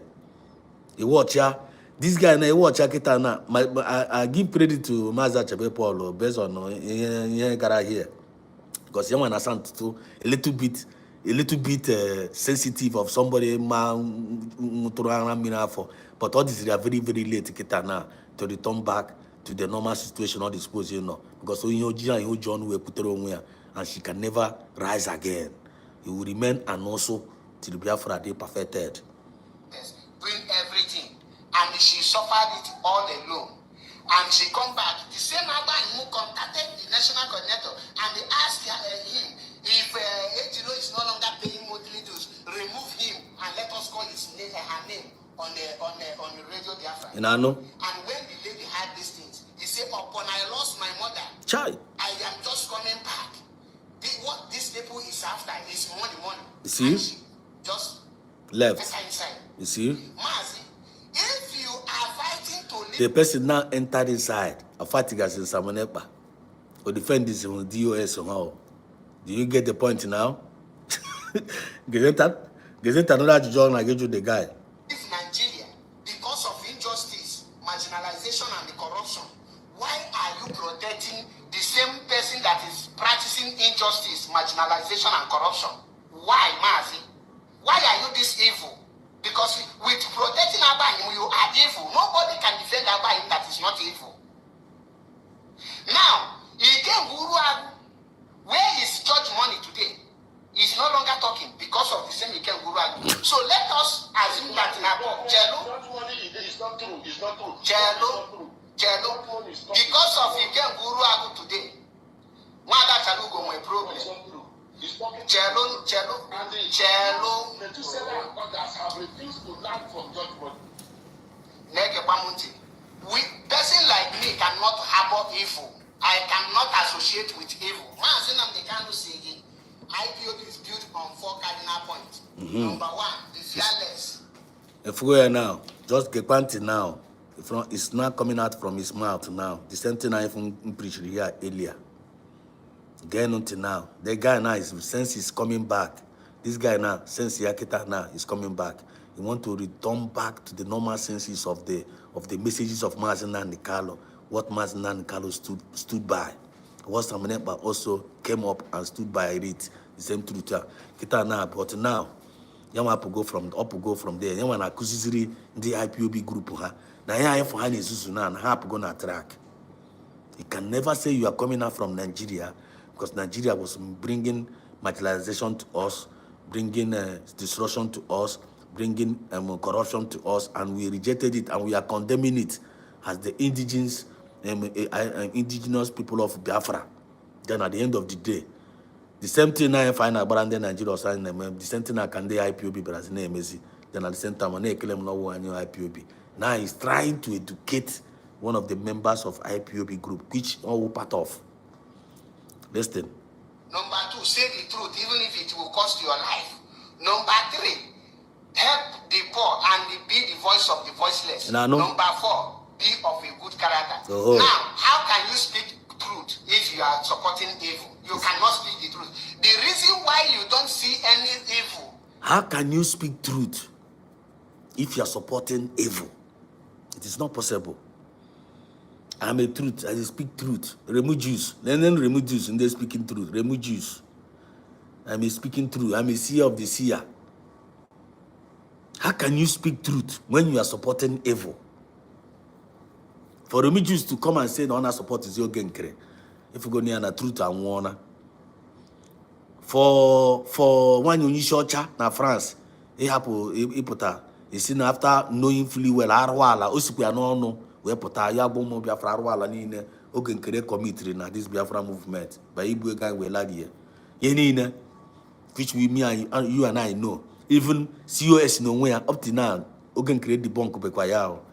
COS go and listen to broke COS say, Chitakwara COS that na Masina and Kalu Merian while COS instruct. Nka Rosin ke adadora makuro. Nka let us judge Ogen Krena by COS. Let us because when only shocha kuchari no kuru. I guess Ogen Kre. But this kwaze kuashiazie kuashahini no kuru. Sikwaze na hini no kuru no ono kona economy ni ya. No Ogen Kre ya bahara. Which means automatically hana chi brainwash mo Biafra to the neighbor of an allegation ni na phone na Ogen Kre. No wase. I forget here now Ogen Kre wo nyoma ta bafo dia. Why hearing without the woman telling us here we already know. I man now Ogen Kre rarwala. We are ozruhi. Then let's forget about Nyama you shocha kuruma Ogen Kre. Let us now judge him by COS. Because COS me pronia we why that na Mazina and Carl Mazis Samene by Mene instruct. Yamwa kunye was not 15 million na account Ogen Kre. I get you a run on your police uniform. Because not 18 million. That he personally called Ogen Kre. Ogen Kre would have take the account. Yama was US. When you go on account Ogen Kre with up to today, Ogen Kre did not account they go 18 million me about it regarding the uniform. Have Ogen Kre till now debunked that? Ogen Kre debunk again. So if you can never speak truth when you are supporting evil. Another big revelation. See what this guy don't know where put. So this guy now go to this guy Sigana Kotagana can support to DOS him and no evil. Yana be ago mo Biafran. I am AP Ezioku Bondo. I am AP Ezioku Bondo. But he was supporting evil. Kitas na he support evil like Bonaya. Actually turn back. He be Ezioku. When Anna Magunu Ezioku is constant. He cannot speak more. Speak truth at all time, even when it costs your life. Then MAP when they must speak a truth in the morning. Tomorrow in the afternoon you ought to ask. In the morning you speak a truth. In the afternoon you ought to ask. He is not constant with the truth. So or they don't qualify. He uses that word Mazina Kalokuru. You wanna commit kita now spiritual treason, but it's not trying to educate a fool like him. A fool may educate a fool. Onishi, nachi idu onishi, ikuzuro onishi. We are catching crews now with all these their misbehaviors because they don't have good characters. And we are here to put every record straight, even while we are still catching crews with them. What stupidity happen in the camp of our enemies, so that we'll be very, very careful not to find yourself in that kind of mess. You watch on your comment for the guy I don't go where. The guy just reporting no more support to Biafran government. Now Biafran government and not support to see Obibago. He's not trying to condemn the truth. At the end of the day, it was not making sense. And we don't even need to allow him to bring discretion in what we are doing. All we need to do is to time him out. Because he may allow one comment to rubbish for our committee here now. You understand which I happy as I'm at the end of the day, so I don't entertain such. Or they call the posa, or they call the Egoro. Thank you so much, my brothers. Nadim Uzo Mera. Good evening, sir. Thank you for the good job. God bless you. God bless you too. Mukesike said, what I notice in this struggle is Nigerians always use tactics of striking the shepherd, and the sheep will scatter. It will not go. You not go work with them. If you allow yourself to be scattered, because of Nigerians striking the shepherd, then you allowing yourself sheep to be scattered. You may not know personal decision on you. You may not know that person made that decision. And whatever decision everybody makes in this Biafra movement, you pay the price. So you better make a better choice so that it shall be well with you. You need to preach about a message of redemption and liberation. And my prayer point is that Chineke preach a message of redemption and liberation now. Whereas more I got is redeemed, then the more I got is liberated. It's going to be a very big shame. So I reject it. Then your prayer point as a Biafran, as a good citizen of Biafra. I'm not going to good citizen of Biafra today, good citizen of Biafra, good tomorrow. Make a choice. And choice will say a good citizen of Biafra. I told the reason why I chose a good citizen of Biafra. It's not because of him, Mr. A metre. It's not because of him, Mr. B metre. No, I'm a choice will say a good. I am misery. Each way choose to stop being a good citizen of Biafra. When you make that kind of decision and that kind of choice, that makes that person a fool. And may he never be your portion. In the name of Chukwu Kabiama. You say. That is doing is because you are supporting him. If you speak the truth, they will write a memo against you. You are a coward. Gente, on a kawatra de ewu that na here I observe na IPOB group that whenever you speak the truth, you be tagged an enemy and they will tag you a coward and they will expel you. Do you get the point now? Do you get the point? Allow me to speak. No, wait, I am coming. Wait, if I run up, I'll give. Wait, Chelu, leave down on my program, Chelu. Allow me to speak because you have been saying all the questions since you now. Now, one day, because of Ikenga, she entered inside. It is no longer speaking today. Maza Chebepo with Ikenga. Metusela, Ikenga. Then the question now, if you're a Biafran now, you're a good citizen of Biafra, and you are watching this kind of program, maybe you enter this guy program now, and you know, say their program is live and direct. This their program now is live and it's live. It's a live program, and you're a good citizen of Biafra. These people are supposed to be good ambassadors of Biafrans, preaching good message to Biafrans, so that the program where if Biafrans enter, you carry everybody along and they will learn one or good things. Now, if you're a good citizen of Biafra and you happen that you're opportune to find yourself in this kind of program now, what will be going inside your mind? What will be going inside your mind watching this set of people talking to you as a Biafra? What will be going inside of your mind? Number one, and that agent of confusion. They spread the confusion. You got a program when anything in a game or in a game there was this people they are making argument. When you not choky be no he be aneku. And when he get Gina Canada program where poor. Then even as Kiba George was their character. The phone at their character how zero. Number one, they don't have respect for each other. They don't even have respect for themselves. They don't even have respect for themselves. Then they even have respect for you. Go and again. They don't even have respect for nothing. But these people, they are claiming they are Biafrans. And they are also using the name IPOB, Indigenous People of Biafra.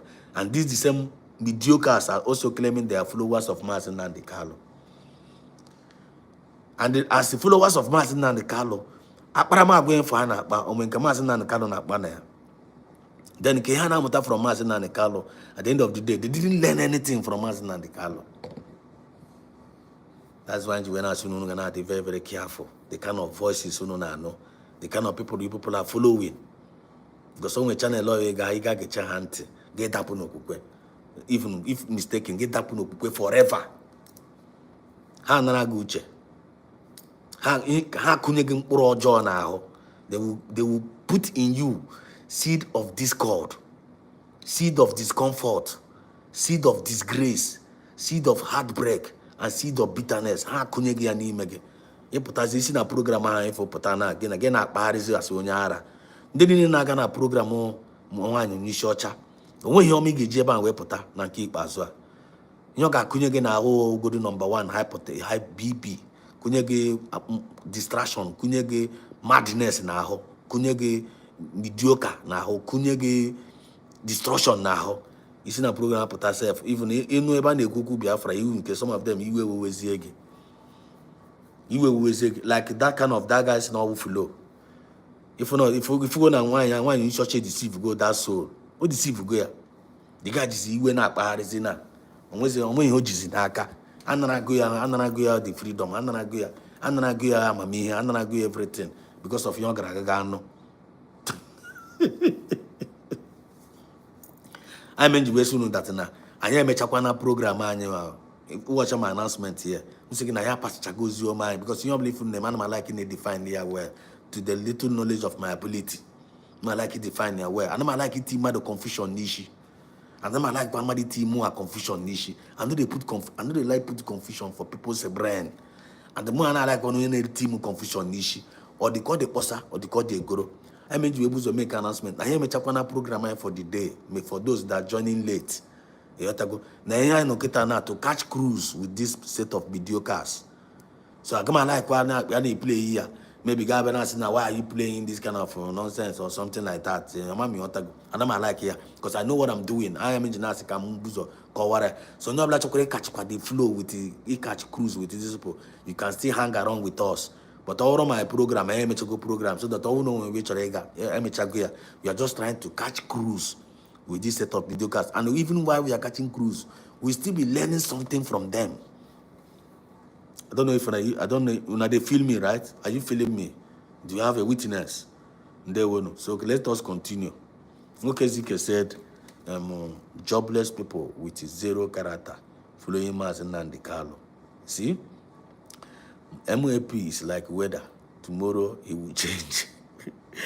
Amy Akedi said, blessing. Chukwu said, does one in church na France think their France are angry with Ogenkre because of what she's vomiting from her mouth against Ogenkre? No, it is because of what he did after the declaration of Biafra. You're right. Blessing Chukwu, you have a point there, a great point indeed. Exodus, you are full of wisdom. Thanks for your effort. Dewo, Mazi, Mokezike, God bless you. Thanks for your encouragement and your support. I stand with Biafran government. God bless you all. Amy Akidi said, what I noticed in this struggle, Nigerian only. Okay, we have already read this comment. It's okay, let's go.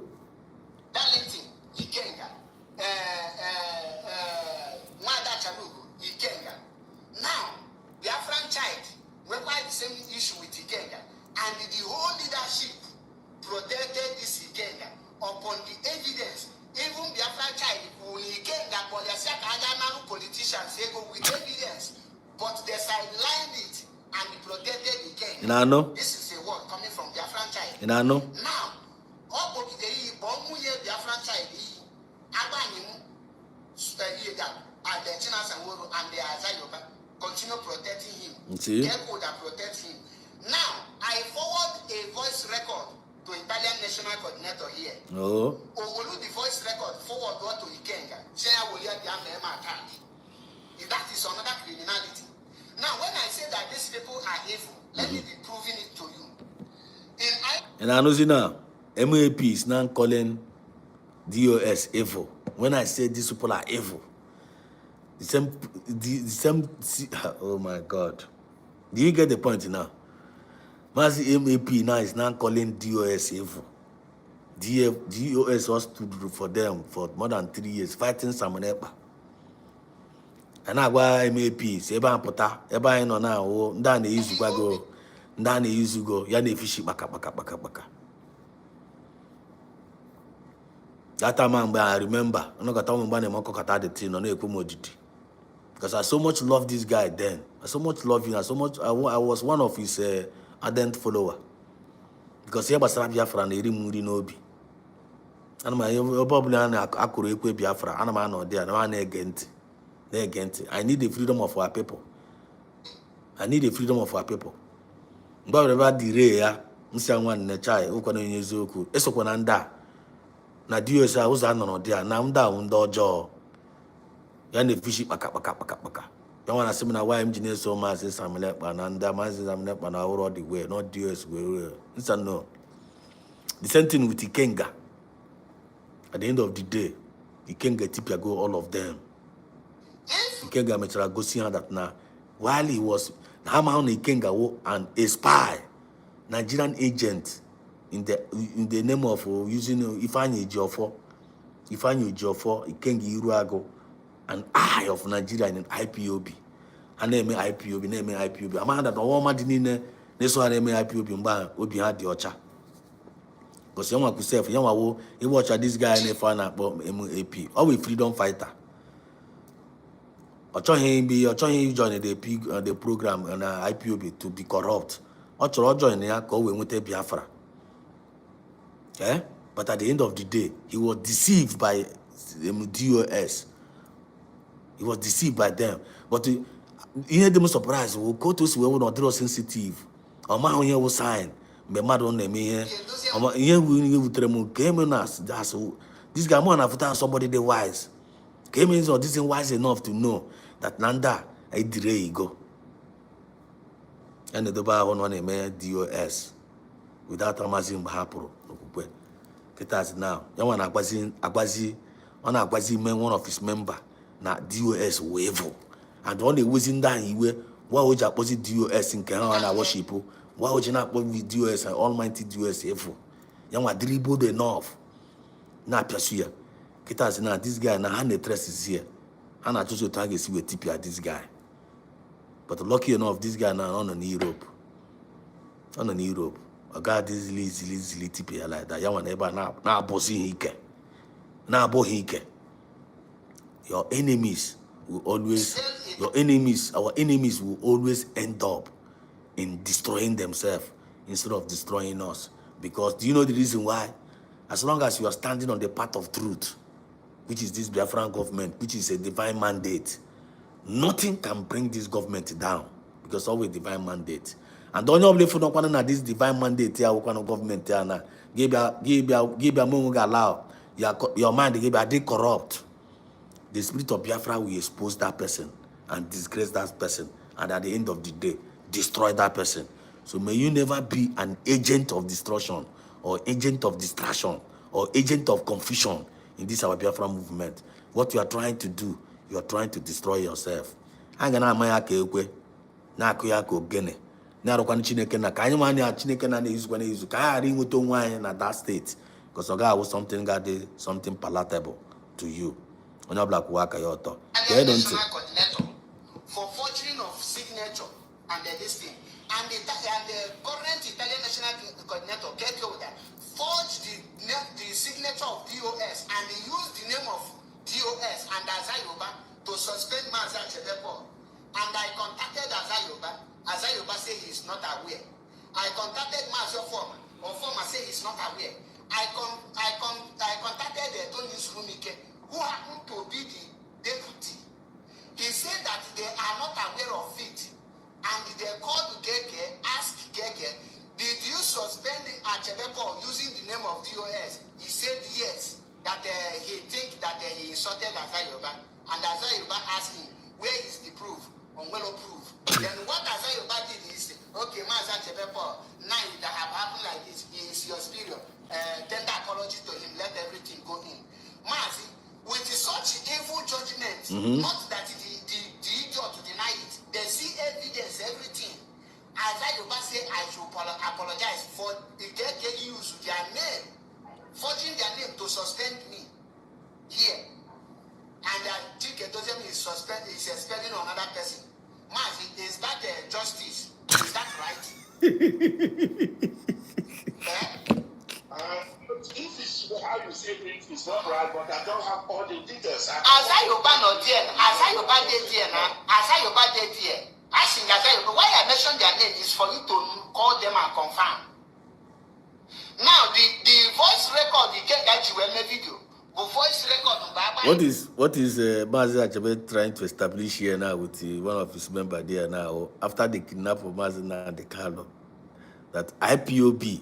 Almighty IPOB and a work here with their leadership.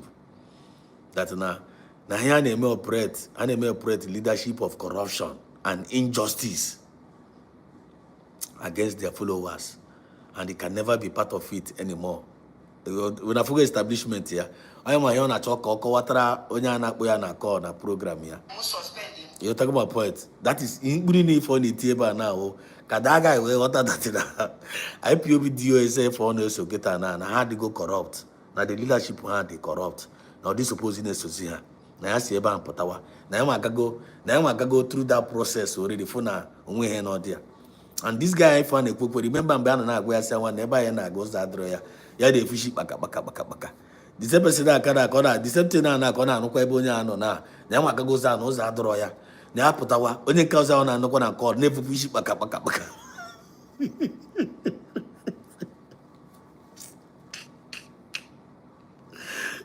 Bokoko. Is that the fire what the fallback group? They are already make it on a nonsense on no name. Stop disgracing yourself. Okay, stop disgracing yourself. Ima parawa, kada we so that parawa. Ko imam mother abu God. Stop disgracing. You know, pushing here fallback on no name. See never puta. Allow this government to work and if you baka. Nanda they corrupt and if you baka. No problem. Omi homa brega niru. Omi hojo brega niru. Blessing Chukwu, I see your comment. Okay, you also even like him that then, right? The same thing with me. Get nothing. According to IPOB, inside after your suspension, if all your national coordinator or your coordinator share your suspension, what is the way forward? Or where?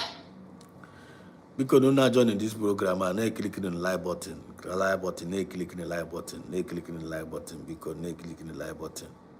Yes. Then, when I serve my suspension finish, at the same time, share the program. You know what you hear, more myself. Even this program, I myself, I'm also enjoying the program. I don't know about you, Yotago. I'm also enjoying the program because a lot of things. I'm learning more things here now. You no go believe. I believe you guys are also learning new things here. Yotago. I'm also enjoying it. Bob Blas Spirit lead the Kuramona to finish it, round it up. For meanwhile, I'm not still yet led in the spirit to end the program because this guy in a cover here now. I hope you people are learning a lot. I am catching cruise with it and learning more new things. And well, for you to develop your mental toughness. Yotago, it's gonna help you a lot, even though we are catching cruise. I mentioned when I see now this the latest animes in now the last part of it this anime jinde enemies are my here. Because the guy like imutomoge even the enemies in with Roma. Yotago, some of us now bad speed. Some of us now bad speed ne claim on here name at the end of the day. Some of these people bitokura early name metokwe yoma. Some of these people they started well. No, we are following them. Since upon did we follow them to be misbehaved? No. But all these people, we follow them up. Many people many people are deceived. Now this Biafra, many people are deceived. You no go believe them. In the process of because of this their confusion. You no go believe them. Many people don't only with Oku on here. You no go believe them. Don't they deceive you? You no go believe them. But don't allow yourself to be deceived by anyone in this our Biafra movement. Make sure you are connected spiritually. Eh? Listen. Suspension is over. Now, what is the next? Oshimoke, Onyam go ahead. Call the national coordinator. I called him. He tells me that he is busy. I should drop a voice record. Drop all your voice record. I explained things for him. After I explained, he never replied. The next day, he came. Please, if you have joined this program all this while, you've never clicked the like button. You are not doing the program fine, and you are one of us. Be of good character. Be of good character. If you are joining this program, you are of good character based on message I received. We need to be practical. And you didn't click like button when you joined this program. No, if you were clicking that way to help the program to reach out to your brother and sister, and he didn't click it. Maybe I watched that the program and he didn't click the like button. One game that you got a problem or we need to be practical. You understand what I mean? You need to be practical. So you know about that. They click the like button now. You click the button now, and indirectly you are supporting the program. You are agreeing what you are doing, and by doing it spiritually, you also have a spiritual meaning.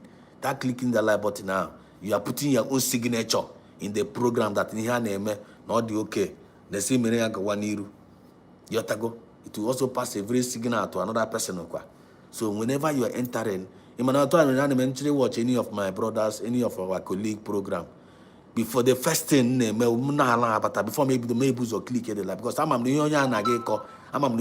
call something relevant because I believe in that person.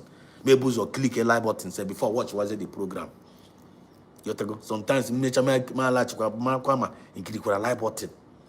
Even if you do not drop the comment, you only click the like button now. You have done the noble. So no clicking the like button on the nyaka and also share the program for other people to see it. Don't keep it to yourself. Okay, once you just say thanks for reminding us. Okay. I asked him.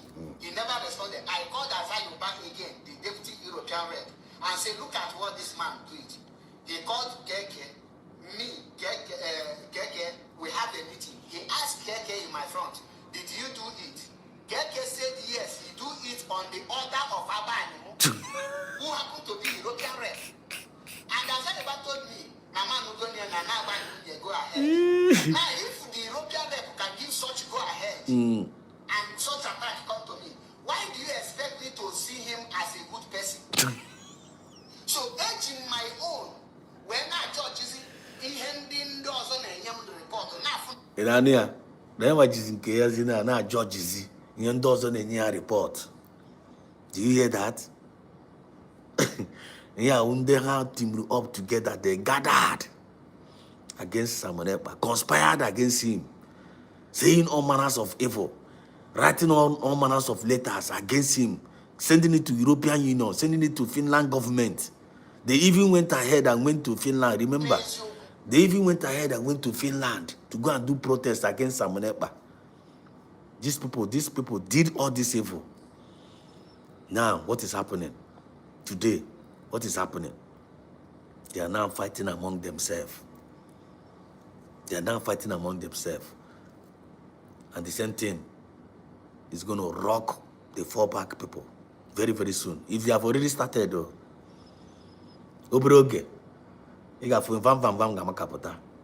will fight against Ogenkri. Ogenkri will fight against Bam. Sonak Parawa will fight against Bam, start against Sonak Parawa. This one only short in the because somehow the latest mediocre now, the latest newest mediocre of which na how akwụkwọ ofe nkupu. How akwụkwọ ofe nkupu. Ana gị kupu ha very very soon. Yotago ofe nkupu kupuru onwe ha. Very soon now they will be fighting among themselves. All this kind of argument here for this guy and I catch the cruise now from this map now. All this thing for Anaka, for Anako. Anako and a Biafran government now. When you need to argue now, please, I stand a chance to be corrected. Since I want you poor, when you your job on a cabinet, poor from the miss, Ogen can have poor, so not power have poor. When you need an argument now, na cabinet now. Akonyo bla ishi pakaro now. Ina nokwa ne cabinet member, sekwa cabinet member ibe asero. Ina nokwa COS, sekwa COS. Onwenye ya nibe na akono na that cabinet now. Onwenye nibe na esoku. The answer is no. Then I be na media department now. Na Biafran government media department, both independent. I'm not working under. I'm not. Biafran government did not employ me to work for them. I'm an independent broadcaster. I'm an independent broadcaster. I'm not being paid by Biafran government. What I'm doing there, I won't have to send them here from them. I'm just doing it voluntarily as an independent broadcaster, and I love what they are doing.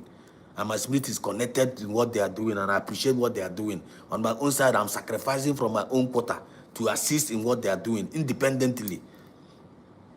When you need to call now, all the whole independent broadcasters, Kai Report is an independent broadcaster, and he's a very good friend of mine and a brother from another mother. Even that is the one that God used him to introduce me in broadcasting as a YouTube broadcaster. Kelena TV is an independent broadcaster.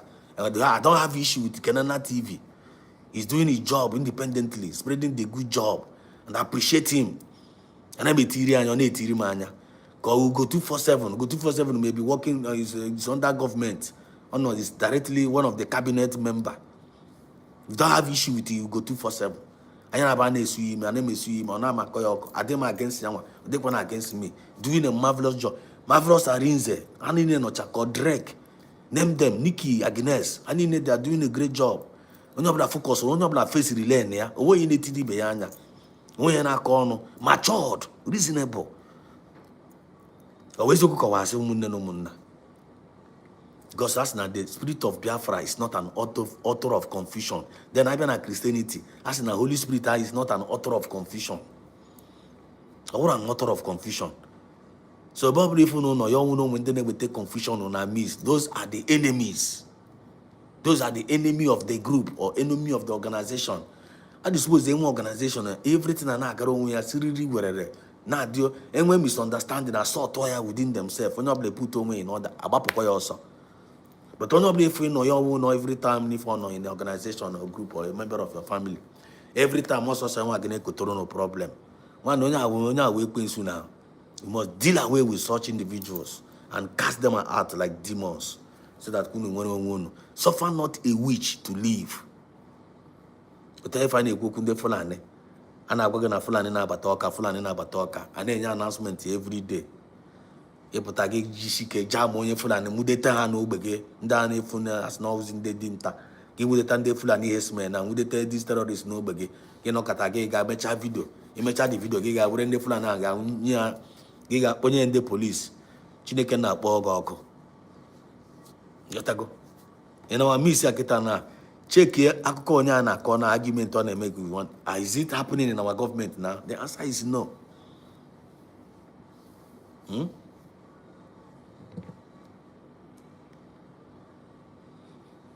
Yotago. Mazi Odogu Enugu. Is again. You are welcome to the program anyway. You're welcome. You're welcome. It's I need my own holy communion through. Though it came late, you are sharing the cake and wine of truth. You're welcome, my brother. Now collect your own. While you are listening, you'll be collecting your own. Mazo Dubai and Akawa here now. And Akawa here. Somebody, our enemies now. I am a Chago program. Maybe you can start earlier. Don't even need to go back and repeat what you are saying. So maybe you can take your time You start earlier and watch the program. Then you collect, you will now receive enough communion. You will now receive enough communion. In my name, I preach about business of redemption and liberation to the hearts and the minds of our people. I know our focus here. And without having conscience, you can never know what truth is all about, and you can't stand for truth. And you cannot say you are speaking truth when somebody supports evil. You understand what I mean? That's what we are trying to say. Here now, in the camps of our enemies, they are now confusing themselves, arguing among themselves, disgracing themselves without making progress. But I mean, the Biafran government now, all those nonsense has been evicted. You have to go since in the job, na Jakana Choma, everywhere, no black issue, Pacorono. And all onye ọbụla mmụọ ọjọọ na-aga batakwa in the future. You have to go even inside the Biafran government. Biafran spirit will actually single that person out and expose that person. After exposing that person, he will disgrace that person. And if care is not taken, Biafran spirit will destroy that person. And what opportunity now? So now we are catching cruise. I am go program already. And I catch the cruise now from the camp of our enemies, how they're making mockery of themselves. Then I know we require to educate our people. Hope my point is well clear now. And the last one to perform a master form a campo, or seem not aware of the suspension. It's a man I hate in your call. So before put on social media, I have seen a lot. This guy now cover this thing. I'm up Ezoku Bondo, formerly known as Ezoku Bondo. On a program here, Kobe Abasozi, because on a Philippine, on your money we are so you somebody call or in a program here, or somebody send them this thing. I no more watch this support. Somebody send this thing to me. One of us send this to now when they said us number go to this thing, number go to the thing, I touch. So the guy boy when I see a mass just a bit ball. Game no Ijina go is against the leadership. You might not put the US leadership. Why are you going against the leadership of IPOB? I want to call hini now. You want to call hini now. See now talk made the guy educate. The guy no kweba na fishy baka. Na claim myself no with the DOS. You want to all this fat upon fat.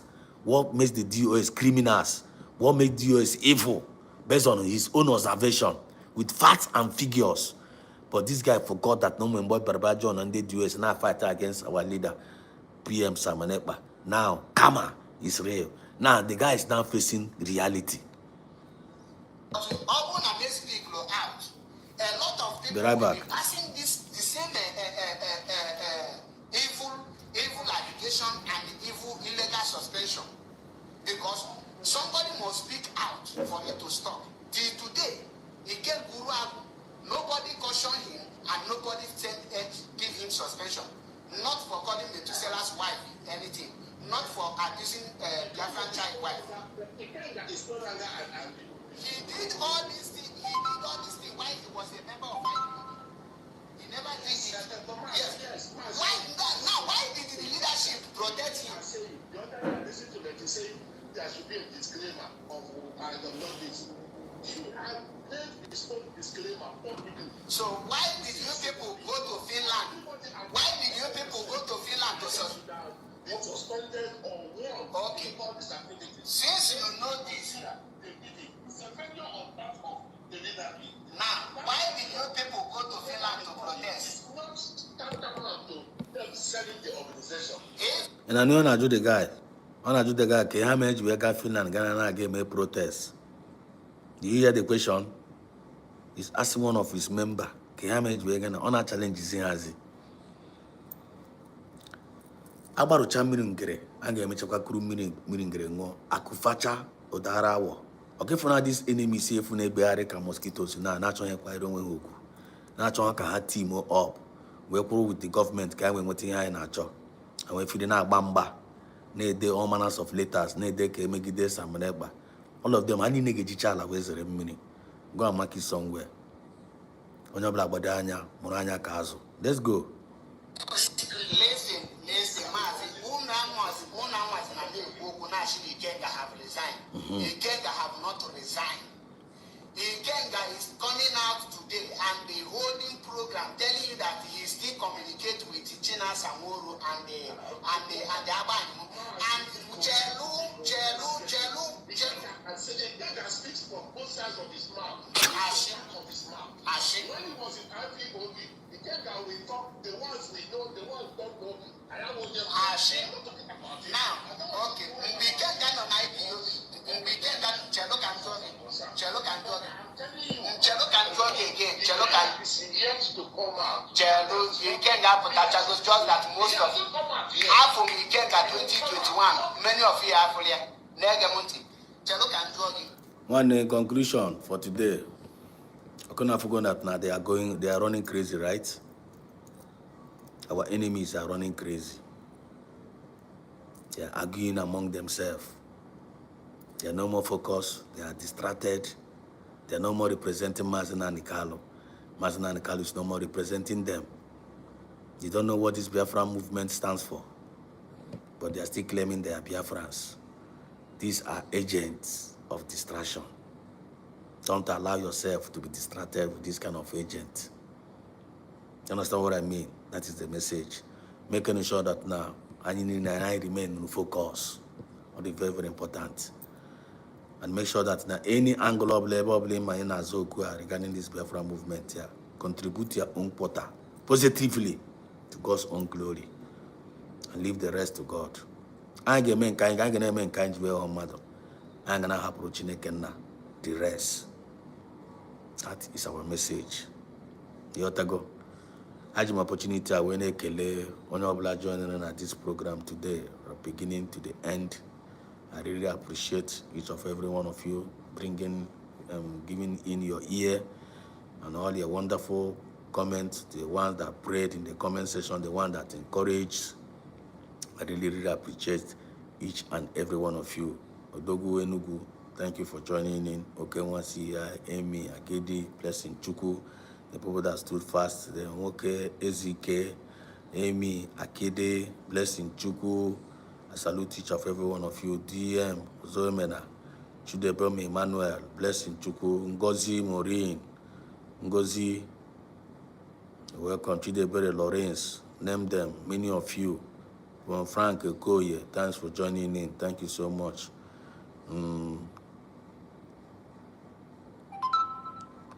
All of you that have joined in tonight, I really appreciate you for joining in tonight, for giving me your ears, and we are here, we fellowship together. Biafra is our religion. We'll continue to promote Biafra movement, continue to promote our government.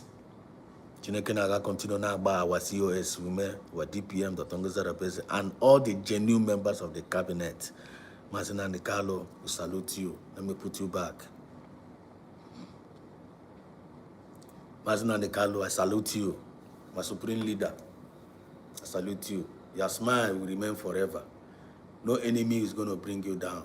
You are coming out great. The whole world is going to see it and they will marvel.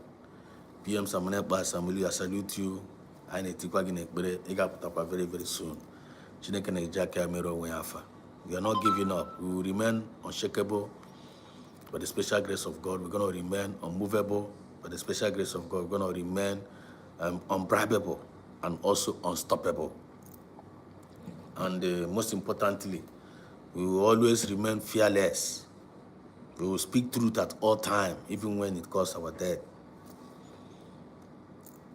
Then we will be the voice of the voiceless and be of a good character. We will help. So Chineke continue to be with us. Ndobla prop today, nega batofuma. Ndeni ne batakura na pata unuge hiona lakbofuma. Chineke na gebi apanyaka. Ade bobla ifanya na meteya. God will help us as long as conscience is clean. No one of us is perfect. God will help us to be perfect. God is going to strengthen us. For the weak, strength is going to come. Most of us that have been attacked in our businesses one way or the other, God is going to open a new chapters for your business breakthroughs. Again, what you go. Then in a choke, Hana support the Biafran government financially. You don't have Chineke support. Even in your license office and even outside the license office, God is going to help you. Then, in every community, make sure you call your communities and make sure you ask them about their security status. Give them the ideas. While you are sending that money to your families for them to take care of themselves, make sure security is very, very cautious. Make sure you are very, very security conscious. So doing so, Jukuna gonna gozi each of every one of us.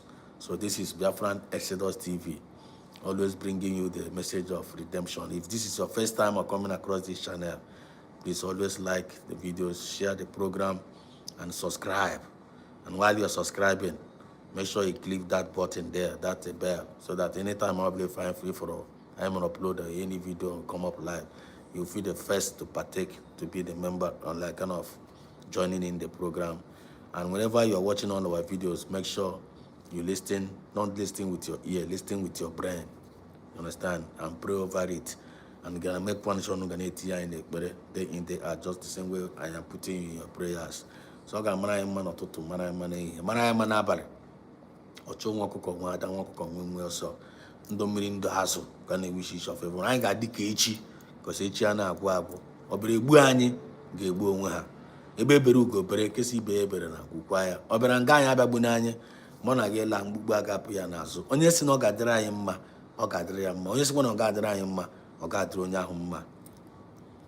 Ndewo nu Chukwu kabịa ọma. From me, from here, it is good night.